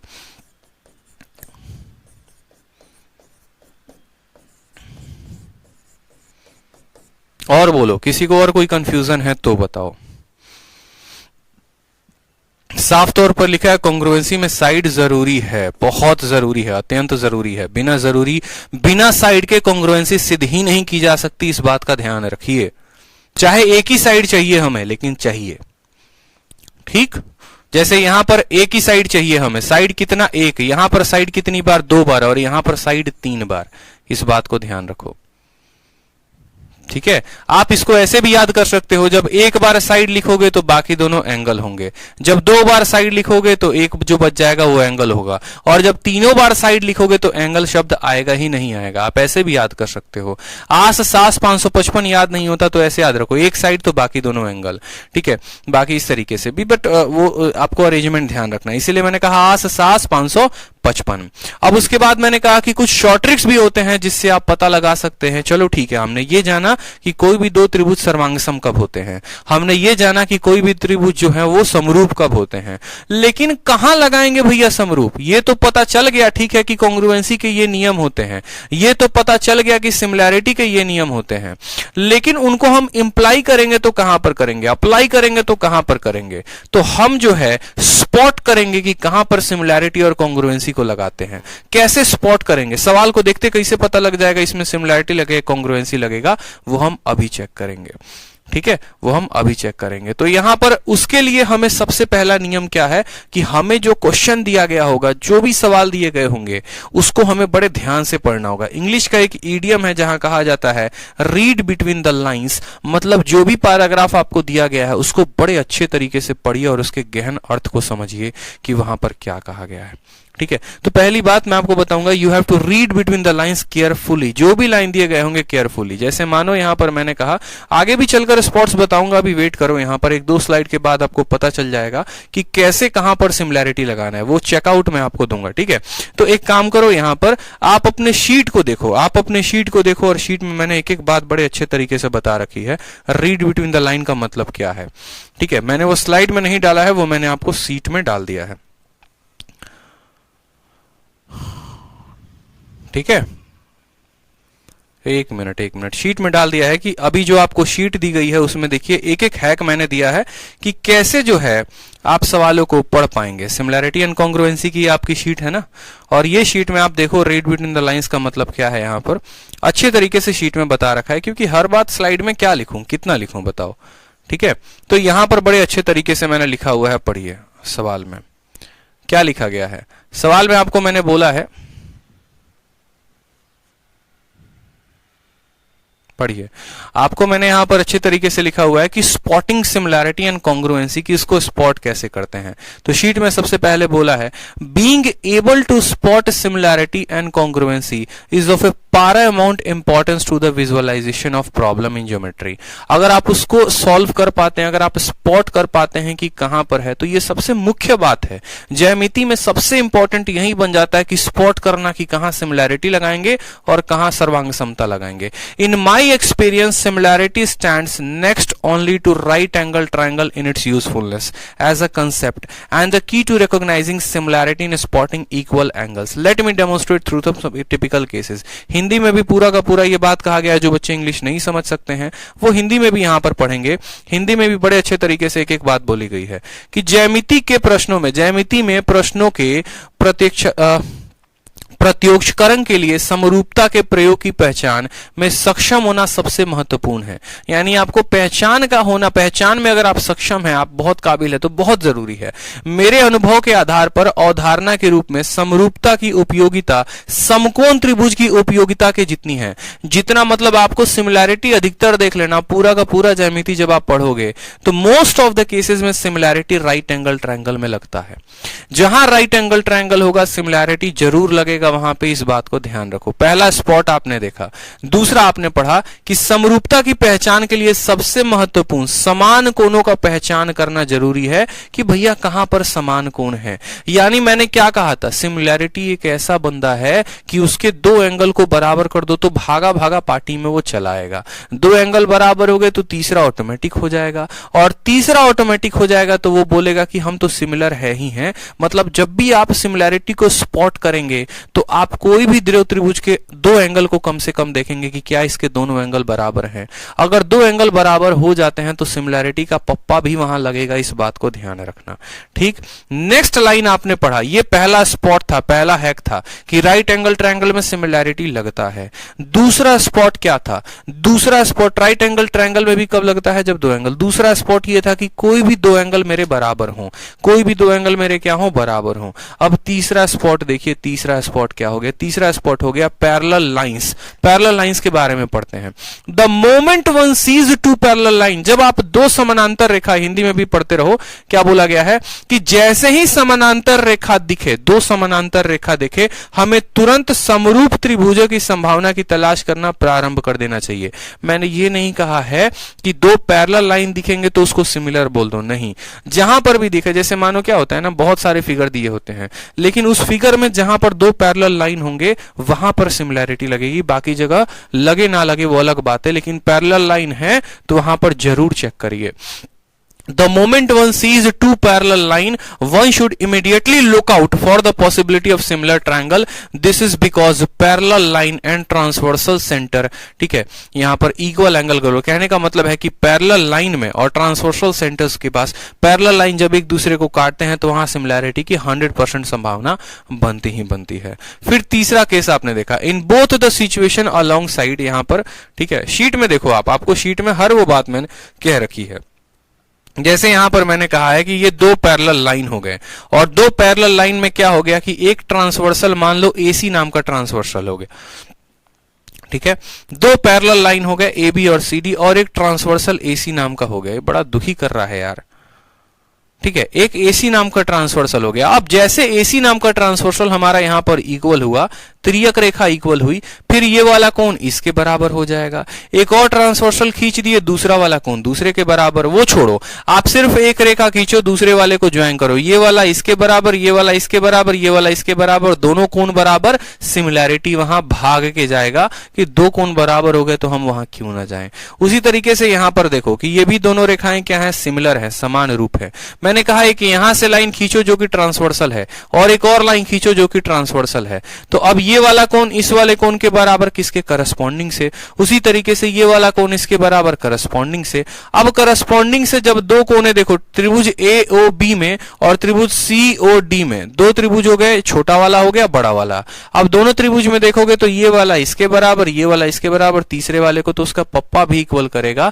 मतलब जैसे दो कोण बराबर हो गए तुरंत सिमिलैरिटी लग जाएगा। इसलिए मैंने कहा है कि यहाँ हिडन पॉइंट्स को देखना है।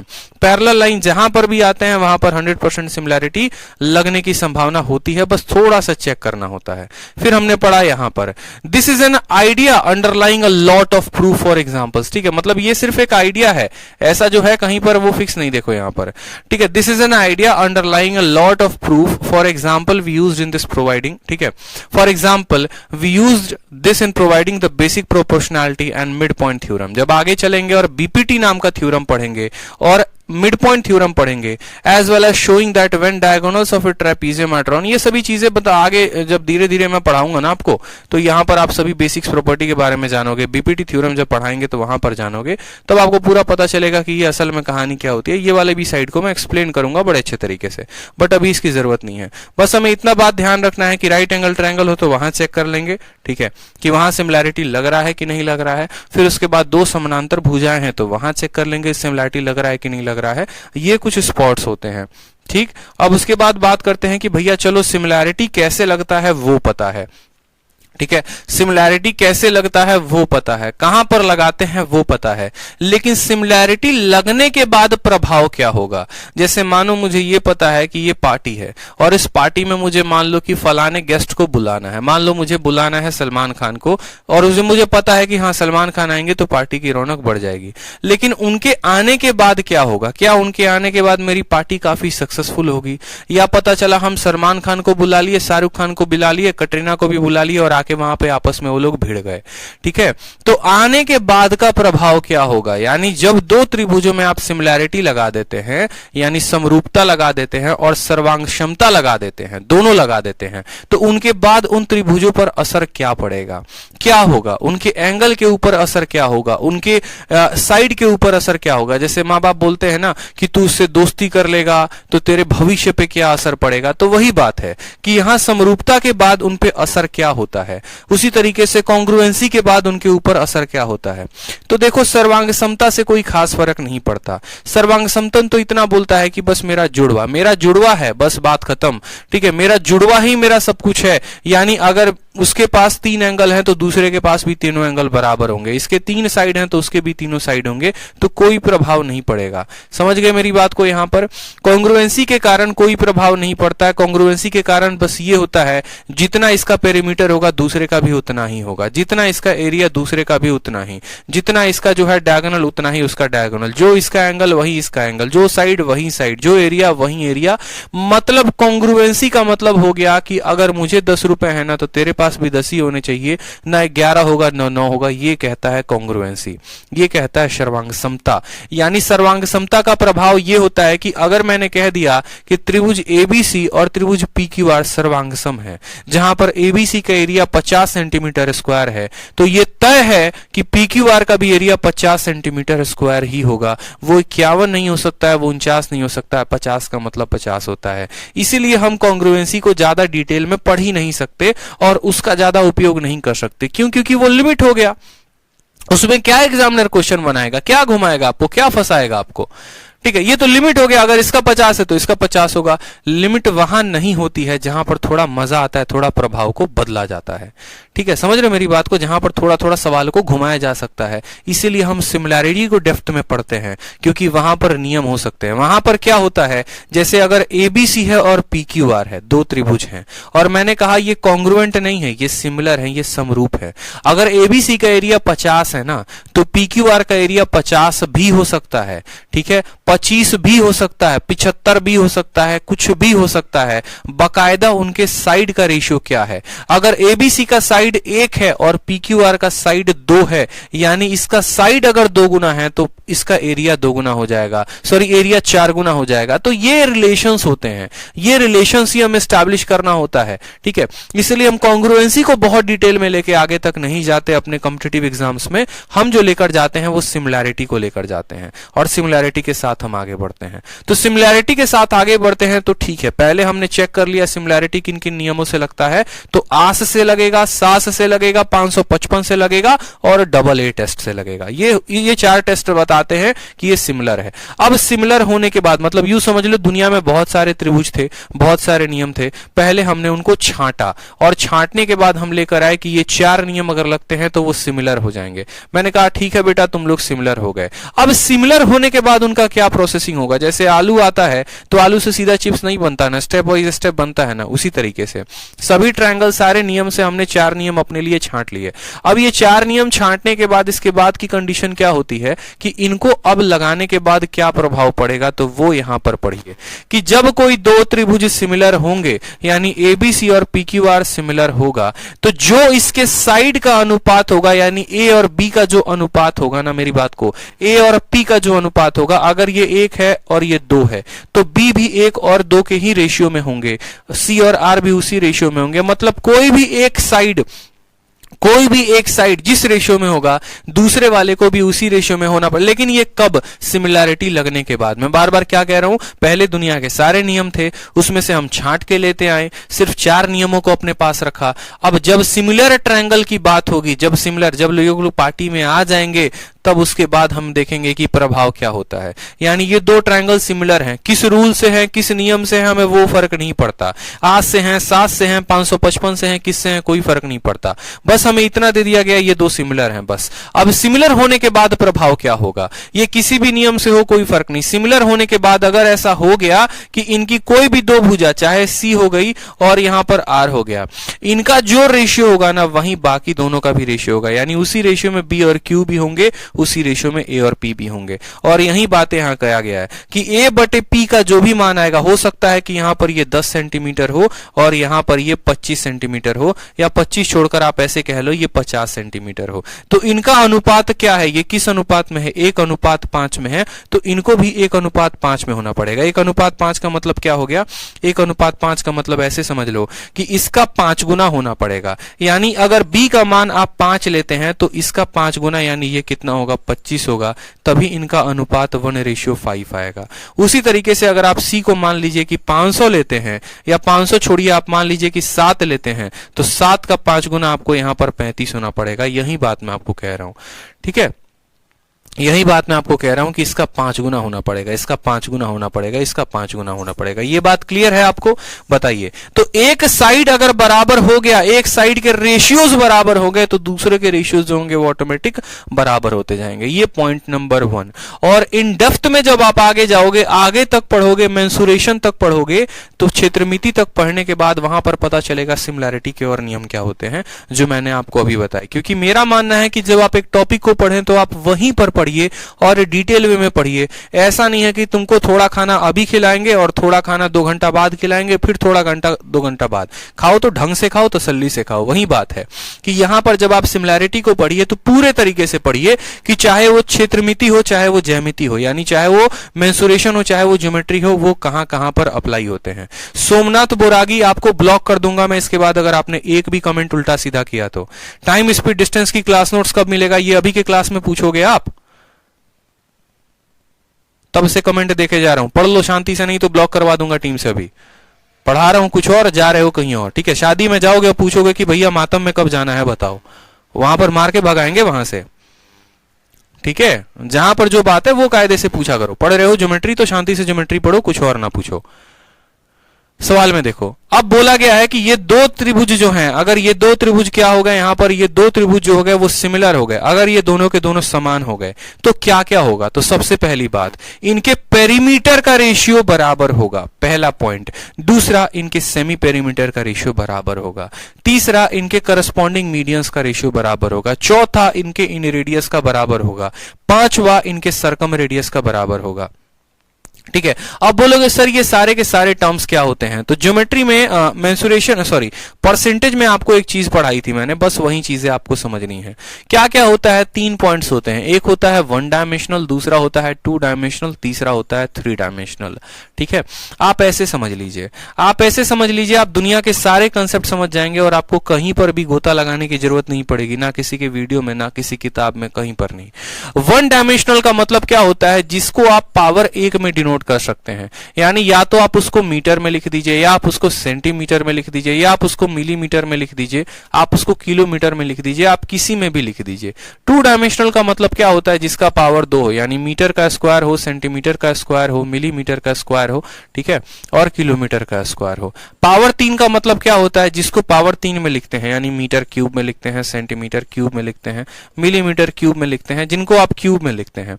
ठीक है, जिनको आप क्यूब में लिखते हैं। समझ में आ गया बात? ठीक, अब यहां पर देखो, जैसे पावर 1 वाले को क्या क्या कहते हो। पावर 1 वाला किसको, जैसे मानो एक छोटी सी बात को मैं कहता हूं, लंबाई। आप अपने लंबाई को किस में बताते हैं, ठीक है, आप अपने लंबाई को किस में बताते हैं, बोलते हैं क्या कि मेरा जो लंबाई है वो 10 सेंटीमीटर स्क्वायर है। कभी ऐसा सुना है, दुकान में जाते हो बोलते हो भैया 10 सेंटीमीटर का कपड़ा दीजिए, ना कि 10 सेंटीमीटर स्क्वायर का दीजिए। बोले हो कभी? नहीं बोले ना। 10 सेंटीमीटर दीजिए, 15 सेंटीमीटर दीजिए, 20, मतलब जो उतना लंबा हो। यानी लंबाई हो गया, चौड़ाई हो गया, या फिर ऊंचाई हो गया, लेंथ हो गया, ब्रेथ हो गया, BREDTH हो गया, या फिर आपकी हाइट हो गई। ये तीनों के तीनों क्या होते हैं, ये तीनों के तीनों जो हैं आपके 1 डायमेंशनल होते हैं। ठीक है, उसी तरीके से आपने एक शब्द सुना होगा पेरीमीटर नाम का। पेरीमीटर यानी हिंदी में परिमाप। ठीक है, पेरीमीटर का मतलब क्या हो गया, बाउंड्री करना। पेरीमीटर का मतलब हो गया बाउंड्री। जैसे मान लो आपका घर जो है वो इस तरीके से शेप में है, आपको मैंने कहा बेटा जा और पेरीमीटर लेके आ जा। मैंने अपने बेटे को कहा मान लो बेटा जाओ और इसका नाप करो कि इसका पेरीमीटर कितना है। मतलब अगर मैं कल के दिन एक मान लो यहां पर लाइट लगाना चाहता हूं, एक दिवाली के दिन अपने घर में, जैसे मानो मेरा घर इस शेप का है, मान लो मेरा घर इस शेप का है और मैं चाहता हूं मैं अपने बाउंड्री पे दिवाली पे रोशनी लगाऊं, बत्ती लगाऊं, लाइट लगाऊं, तो मैं बोलूंगा बेटा जा और नाप के लेके आ। तो कहा कि पापा 10 सेंटीमीटर, 10, 20, 10, 30, 10, 40, मान लो यहां पर 40 सेंटीमीटर की रस्सी लगेगी। तो मैं दुकान पे जाऊंगा तो बोलूंगा भैया 40 सेंटीमीटर का क्या करो, इतना बड़ा हमको लर्री दो। लर्री का मतलब लाइट दो जो 40 सेंटीमीटर लंबा हो, ताकि यहां से प्लग लगा के हम इसको पूरा का पूरा बिछा सके। यानी पेरीमीटर के लिए हमने सेंटीमीटर वर्ड का इस्तेमाल किया, सेंटीमीटर स्क्वायर का नहीं। यानी पेरीमीटर भी क्या है, तो पेरीमीटर भी हमारा 1 डायमेंशनल है। पेरीमीटर भी क्या है, पेरीमीटर भी हमारा 1 डायमेंशनल है। इस बात को हम समझते हैं। ठीक है, पेरीमीटर भी क्या है, पेरीमीटर भी 1 डायमेंशनल। जैसे आप जिस कमरे में बैठे हैं उस कमरे में देखिए लंबाई 1 डायमेंशनल, चौड़ाई 1 डायमेंशनल, ऊंचाई 1 डायमेंशनल, चारों का चारों जो बाउंड्री है वो वन डायमेंशनल, समझ में आ गया, वो सभी के सभी क्या हो गए, 1D हो गए, लेंथ ब्रेथ हाइट। अब उसके बाद बात करते हैं आगे चल के जब आप दो ट्रायंगल पढ़ोगे, ठीक है, आगे चल के दो ट्रायंगल पढ़ोगे तो देखना, मैं एक ही ट्रायंगल को छोड़ो, दो ट्रायंगल देखो, आप लोग ज्योमेट्री में कितना कुछ एक्सप्लोर करने वाले हो ना, वो मैं आपको सिखा दूंगा, ऐसी ज्योमेट्री सिखाऊंगा आपको, ठीक है, कि भाई साहब कैट वाले भी बिठा के आपसे सवाल पूछे ना तो उनको पढ़ाने लग जाओ आप, ठीक है, पूरी की पूरी थ्योरी दिमाग में है, क्वेश्चंस जो आएंगे तब तो क्वेश्चन में धाकड़ प्रैक्टिस करेंगे ही। ये जो हाइट वर्ड होता है ना, इस हाइट के अलग अलग चल के आगे रूप हो जाते हैं। इस हाइट वर्ड के कितने रूप होते हैं वो समझ लो, डिटेल में समझोगे तो पता चलेगा। सिर्फ हाइट लिख दिया तो हाइट जो है वो तो हम समझ गए ऊंचाई, हाइट का मतलब हो गया ऊंचाई, लेकिन ये ऊंचाई भाई साहब फिक्स नहीं होता, ये ऊंचाई के अलग अलग रूप हो जाते हैं, गिरगिट है ये, ठीक है, और ये गिरगिट रंग बदलता है, कैसे रंग बदलता है वो देखते चलो, आगे चलोगे ना और आगे चलकर पढ़ोगे तो ये हाइट के कितने मायने हो जाते हैं वो देखो। हाइट का पहला मायना ये हो जाता है कि यहां से जो 90 डिग्री जारा जाएगा उसको हाइट कहते हैं, ठीक है। जब आगे चलोगे तो पढ़ोगे कि यहां से एक ऐसी रेखा हो जो ये दोनों को बाइसेक्ट कर दे, ये दोनों को बाइसेक्ट कर दे तो ये भी हाइट कहलाती है। हाइट का मतलब क्या होता है, इसको उस केस में हम बोलते हैं मीडियन, उसको उस केस में बोलते हैं मीडियन। मीडियन वो रेखा होती है जो सामने वाली भुजा को क्या करती है, दो बराबर भागों में बांट देती है। मीडियन वो रेखा होती है जो सामने वाली भुजा को दो बराबर भागों में बांट देती है। और यहां इसको बोलते हैं एल्टीट्यूड, इसको एल्टीट्यूड का भी नाम दे देते हैं या परपेंडिकुलर का भी नाम देते हैं, हिंदी में बोलते हैं लंब। हिंदी में क्या बोलते हैं, लंब बोलते हैं, जो सामने वाले पर 90 का कोण बनाए। ये बराबर भाग भी बांट भी सकता है और नहीं भी बांट सकता है, ठीक है। तीसरा पॉइंट क्या बोलते हैं, तीसरा पॉइंट यहां पर ये बोलते हैं भैया, यहां पर तीसरा पॉइंट होता है परपेंडिकुलर बाइसेक्टर, यानी इन दोनों को मिला के एक बाइसेक्टर आ जाए, मतलब जो 90 का की कोण बनाए और यहां इन दोनों को भी बनाए, तो ये जो हो गए ये हमारे हाइट के अलग अलग नियम हो गए। नियम ये हो गया कि वो या तो मीडियन हो सकता है, या तो 90 डिग्री बनाने वाला एल्टीट्यूड हो सकता है, या दोनों का कॉम्बो हो सकता है कि वो ये भी हो और ये भी हो, तो ये हाइट के अलग अलग होते हैं। यानी मैंने वही कहा कि अगर मेरे पास दो त्रिभुज हैं और ये दोनों त्रिभुज के हमारे ये अगर हाइट जो है किसी रेशियो में है, जिस भी रेशियो में है उसी रेशियो में इनके साइड भी होंगे, उसी रेशियो में इनके पेरीमीटर भी होंगे, या आप ऐसे समझ लो ये जो हाइट है ये अब देखो हाइट के कितने कितने रूप हो गए, हाइट के अलग अलग रूप हो गए। तो यहां पर हाइट वर्ड ना देकर मैं यहां पर आपको मीडियन भी लिख सकता हूं, इस बात को समझिए, आपका एग्जामिनर मीडियन भी लिख सकता है। हाइट के कितने फॉर्म हो गए पहले समझा हमने, तो हाइट के हमारे हो गए कि हाइट के शब्द पे हम मीडियन का भी इस्तेमाल कर सकते हैं और हाइट के शब्द में एल्टीट्यूड का भी। और हमें यह पता चला कि अगर हमारा हाइट जो है वो वन डायमेंशनल है तो मीडियन भी वन डायमेंशनल होगा, एल्टीट्यूड भी हमारा वन डायमेंशनल होगा। क्लियर हो गया। अब बात करते हैं यहां पर एक सर्कल की, ठीक है। अब आ जाओ सर्कल में। सर्कल में देखोगे तो सर्कल में क्या क्या प्रॉपर्टी होती है। बच्चा सर्कल पढ़ता है जब वो वृत्त पढ़ता है, तो वृत्त पढ़ता है तो क्या होता है, वृत्त पढ़ता है तो बोलता है कि सर ये हमारा एक वृत्त है और ये उसकी त्रिज्या है यानी रेडियस है। तो रेडियस को किस में बोलते हो, कभी आज तक पढ़ा है किसी किताब में रेडियस बराबर 7 सेंटीमीटर स्क्वायर, कभी ऐसा पढ़े हो तो बोलोगे ना सर रेडियस को तो कभी सेंटीमीटर स्क्वायर में पढ़े ही नहीं, रेडियस बराबर 7 सेंटीमीटर होता है, यानी इसकी सिर्फ एक यूनिट होती है। एक यूनिट होती है तो क्या होता है कि ये वन डायमेंशनल है। ये क्या है, ये वन डायमेंशनल है, यानी यहां पर पढ़ोगे तो पेरीमीटर के साथ साथ पढ़ोगे रेडियस, लेकिन खबरदार रेडियस के फिर से एक रूप नहीं, रेडियस भी गिरगिट है। और गिरगिट कैसे है तो वो देखो यहां पर, जब आप त्रिभुज के अंदर रेडियस पढ़ोगे या कोई भी पॉलीगन के अंदर रेडियस पढ़ोगे तो मैं आपको बता रहा हूं ये कैसे अपने रूप को बदलता है।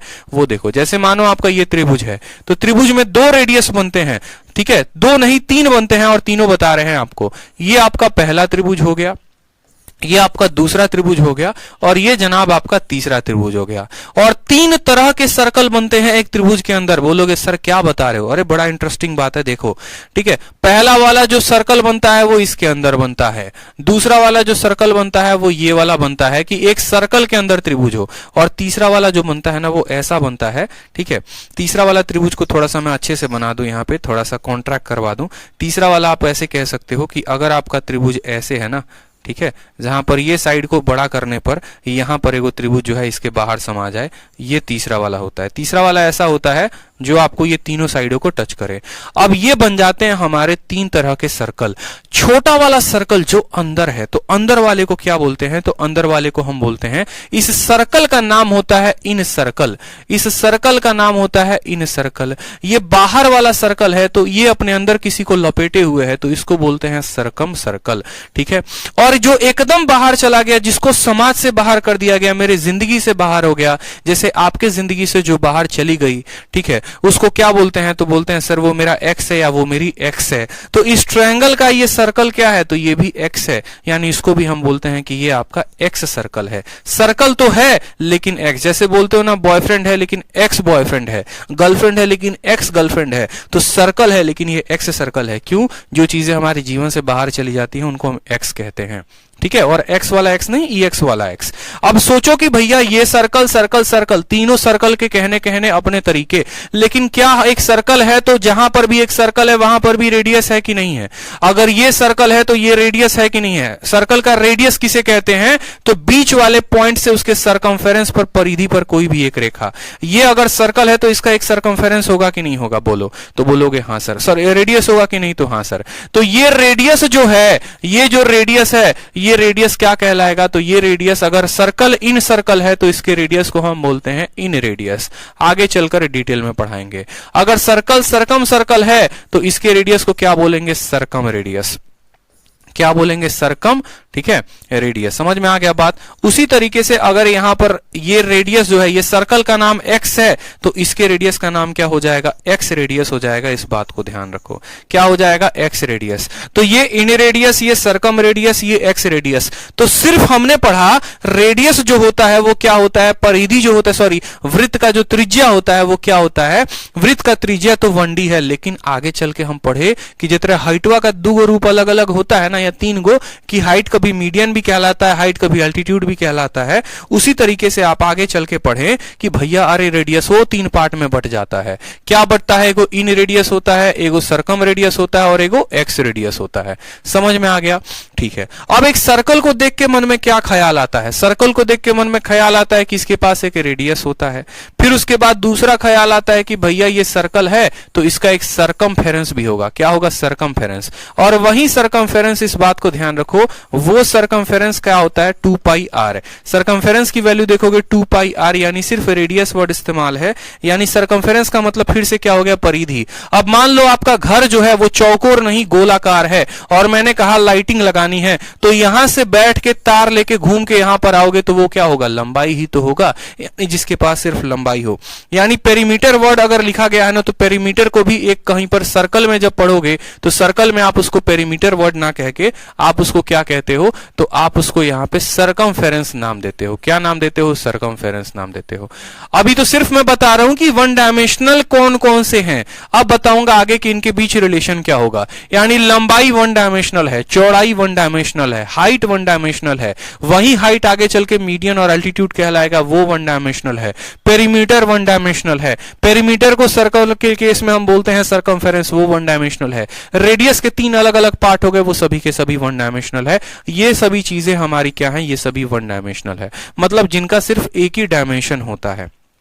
ठीक, अब हम बात करते हैं यहां पर 2 डायमेंशनल। 2 डायमेंशनल किसको कहते हैं, तो 2 डायमेंशनल हम कहते हैं एरिया को, यानी जिसको डिफाइन करने के लिए 2 लोगों की आवश्यकता हो, क्षेत्रफल को। जैसे मानो आप बोलते हैं कि भैया 100 सेंटीमीटर स्क्वायर का हमको कपड़ा दीजिए, सिलवाएंगे। समझ में आ रहा है बात मेरे, या आप ऐसे समझ लो, एरिया को समझना है ना, तो एरिया को समझ लो कि जैसे पेरीमीटर जो होता है, पेरीमीटर मैंने पहले भी बताया था कि मेरा ये घर है, ठीक है, और इस घर में मुझे लाइटिंग लगानी है, इस घर में मुझे लाइटिंग लगानी है, तो उसके लिए मुझे सिर्फ ये बाउंड्री की आवश्यकता है, ठीक है। तो ये बाउंड्री वाला शब्द जहां पर आता है ना, जहां पर भी ये जो बाउंड्री वर्ड आता है, इसको हम क्या बोलते हैं, तो बाउंड्री वर्ड को हम बोलते हैं ऑलवेज दे आर पेरीमीटर।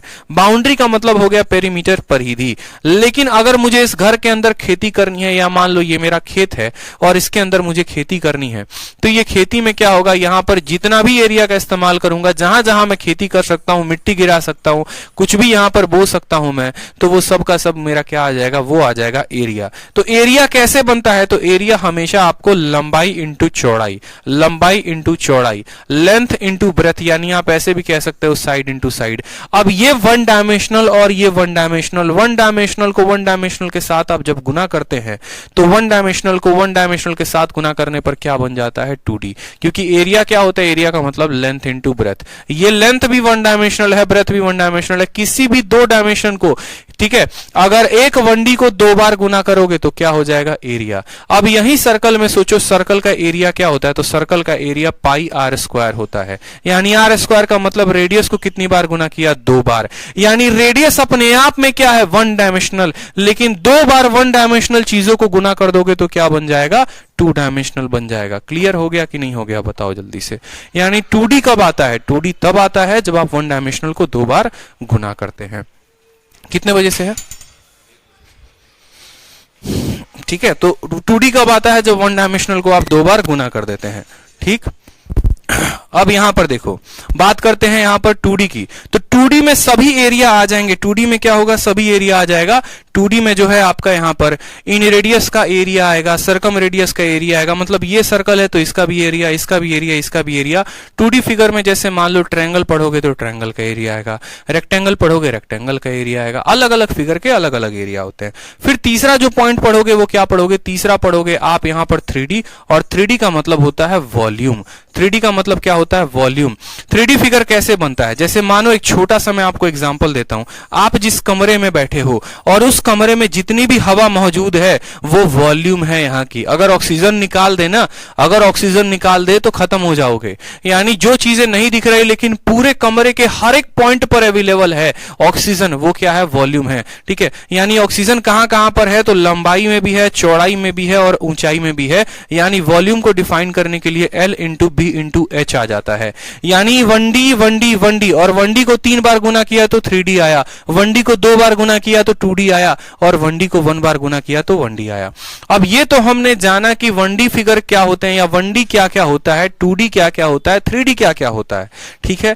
लेकिन सिमिलैरिटी लगने के बाद इनके में क्या कहानी बल जाती है, बस वो इंपॉर्टेंट है, और वो पॉइंट जान लो फिर समझ जाओगे। जो यहां पर मैंने इतनी स्टोरी लिखी हुई थी ना, वो स्टोरी को समझो। यहां पे मैंने आपको कहा था कि जो साइड का रेशियो होगा ना, वही इन सब का रेशियो होगा। एरिया का रेशियो इनका स्क्वायर होगा, और वॉल्यूम का जब रेशियो पढ़ोगे तो वॉल्यूम इनका क्यूब होगा। जैसे आप समझो यहां पे, ठीक है। जैसे मैंने आपको यहां पर कहा, ये बात को समझो। यहां पर पहले 1D 2D 3D हमने लिखा ना। जैसे मान लीजिए अगर मैंने आपको ये कहा ना, जैसे मैंने आपको ये कहा कि ये हमारे 2 ट्रायंगल, सर 5 मिनट रुक जाइए, ठीक है।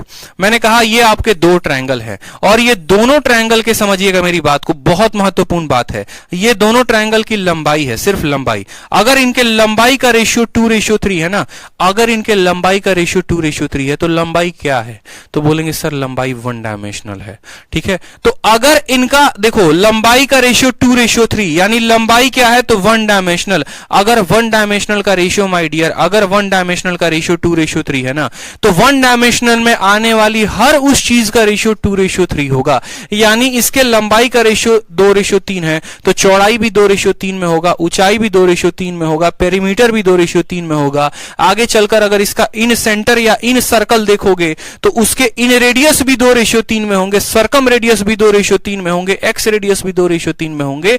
मतलब अगर 1D का कोई एक भी चीज का रेशियो अगर 2:3 हो गया, चाहे वो इन रेडियस ही क्यों ना है, अगर इन रेडियस कोई भी 2 सर्कल है, या मान लीजिए यहां पर कोई भी 2 ट्रायंगल हैं, कोई भी 2 ट्रायंगल, और इसका इन रेडियस और इसका इन रेडियस का अनुपात 3:5 है ना, तो इसका साइडवो भी 3:5 में, हाइटवो भी 3:5 में, पेरीमीटर वो भी 3:5 में, बाहरिया जो सर्कल बनाओगे ओकरो रेडियस 3:5 में। यही तो खास बात है सिमिलैरिटी की, जो आपको पढ़ने पर मजबूर करती है। लेकिन कॉन्ग्रुएंसी के साथ ऐसा नहीं है। कॉन्ग्रुएंट बोलता है अगर मेरा इन रेडियस 3 है तो तुम्हारा कैसे अलग हो सकता है, तुमको भी हम 3 बनाएंगे। ठीक है, तो उस केस में ये सभी सेम हो जाते हैं, लेकिन सिमिलैरिटी में यही मजा है, रेशियो का खेल है और कुछ नहीं। तो पहले हमने समझा कि 1D क्या क्या होता है, फिर दूसरा हमने समझा कि ये 1D ये कैसे है ना, ये कौरव लोग हैं, ये पांडव नहीं है, ये कौरव लोग हैं। और कौरव लोगों में अगर एक भी अगर मान लो 2:3 में आते हैं तो सभी के सभी वही बात मानेंगे जो कौरव का बड़ा भाई बोलेगा, सीधी सी बात है। ठीक है, सभी के सभी वही प्रभाव होंगे जो एक के साथ होगा, यानी अगर इसका रेशियो 2:3 तो ये भी 2:3, ये भी 2:3, ये भी 2:3, ये भी 2:3, हर कुछ 2:3। ठीक है, समझ में आया बात। रेशियो सेम रहेंगे, बराबर वैल्यू नहीं हो सकती। जैसे मानो मेरी बात को समझो, ये दो ट्रायंगल हैं, इसकी साइड 5 है, 5 है, 5 है, ये दो ट्रायंगल हैं, इसकी साइड 10 है, 10 है और 10 है। अब आप जब इसके देखोगे ना तो इसका साइड का रेशियो क्या है, तो 1:T। इसका पेरीमीटर 5, 10, 15 है, इसका पेरीमीटर 10, 20, 30 है। लेकिन फिर 15 और 30 को देखोगे तो ये भी 1:2 में। जब आप इनका जो है यहां पर एल्टीट्यूड निकालोगे तो एल्टीट्यूड का मान बेशक अलग अलग आएगा, लेकिन जो रेशियो होगा ना वो रेशियो सेम होगा। मैं ये नहीं कह रहा सबकी वैल्यू सेम होगी, सबकी वैल्यू अलग अलग हो सकती है, हो सकता है इसका 16 माना है, इसका 32 आए, लेकिन ये जो रेशियो है ये 1:2 रहेगा। क्लियर हो गया। तो 1D में आने वाली सभी चीजों का रेशियो सेम होता है। अब बात करते हैं 1D से 2D के ऊपर। ठीक है, यानी अगर मैंने आपको ये कह दिया कि मेरे पास ये दो ट्रायंगल हैं और इसके साइड का रेशियो अगर 1:2 है तो इनके एरिया का रेशियो क्या होगा। तो बोलोगे सर देखो एरिया कैसे बनता है, 1 वाले का स्क्वायर करके, तो 1 का स्क्वायर कितना होगा, 1। ठीक है, एरिया क्या है, तो बोलोगे सर एरिया 2D है। एरिया क्या है सर, एरिया 2D है। और 2D फिगर देखो ये क्या था, तो ये 1D था, और एरिया का मतलब होता है 2D, यानी 1D का स्क्वायर करने पर 2D आता है। 1 का स्क्वायर 1 और 2 का स्क्वायर क्या हो गया, 4। यानी हम ऐसा कह सकते हैं कि अगर मान लो साइड का रेशियो 1:4 है तो एरिया का साइड का रेशियो 1:2 है तो एरिया का 1:4 होगा। या हम उल्टा कह सकते हैं कि अगर एरिया 1:4 है तो साइड 1:2 होगा। जैसे मानो मैंने आपको कहा कि ये दो सर्कल हैं, समझना मेरी बात को, और ये दो सर्कल का रेडियस का रेशियो 1 कितना हो जाएगा, 3। रेडियस का अनुपात 1:3। मैंने कहा इनका एरिया का रेशियो बताओ, तो एरिया क्या है 2D, यानी 1 का स्क्वायर 1, 3 का स्क्वायर 9, एरिया का रेशियो 1:9 आएगा। समझ में आ गया मेरी बात को, एरिया का रेशियो कितना आएगा, 1:9। ये हो गया 2D। और जो लास्ट पॉइंट है वो है 3D। 3D कब आता है, जब 1D वाले को 3 बार गुना करते हो। यानी मैंने आपको कहा एक ये ट्रायंगल देखो, 3D फिगर कहां लगाओगे, तो अपने कमरे में। जैसे मान लो ये क्यूब हो गया और ये दूसरा क्यूब हो गया, क्यूब हो गया और ये दूसरा क्यूब हो गया। अब इस क्यूब में दोनों में बात करते हैं, तो अगर इनके साइड का, जैसे मैंने कहा इनके साइड का जो अनुपात है वो 2:3 है, तो बताओ इनका एरिया का अनुपात कितना होगा। तो एरिया के लिए 2 का स्क्वायर 4 और 3 का स्क्वायर 9। ये हमारा साइड है, ये हमारा एरिया है। और कल के दिन मैंने कह दिया बताओ वॉल्यूम क्या होगा, तो बोलोगे सर वॉल्यूम का मतलब 2 का क्यूब यानी 8 और 3 का क्यूब यानी कितना हो जाएगा, 27। तो अगर हमें एरिया निकालना होगा तो 1D वाले का स्क्वायर, अगर हमें वॉल्यूम निकालना होगा तो 1D वाले का क्यूब। 2 का क्यूब 8, 3 का क्यूब 7। यानी अगर कल के दिन मैं आपको बता दूं कि ये दो कोण हैं और ये दो कोणों के जो रेडियस का रेशियो है ये 1:3 है, मुझे बताओ इनका वॉल्यूम का रेशियो क्या होगा। तो 1 का क्यूब 1, 3 का क्यूब 27, 1:27 बोलोगे। यही फर्क होता है सिमिलैरिटी के कारण। मैंने कहा था ना सिमिलैरिटी पहले जानो होता क्या है, फिर सिमिलैरिटी लगाते कब है।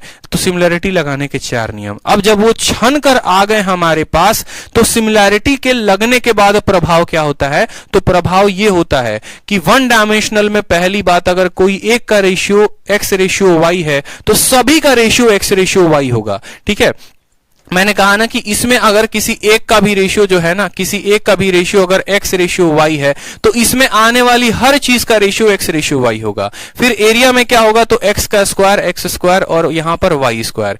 और फिर मैंने कहा 3D जो है, ठीक है,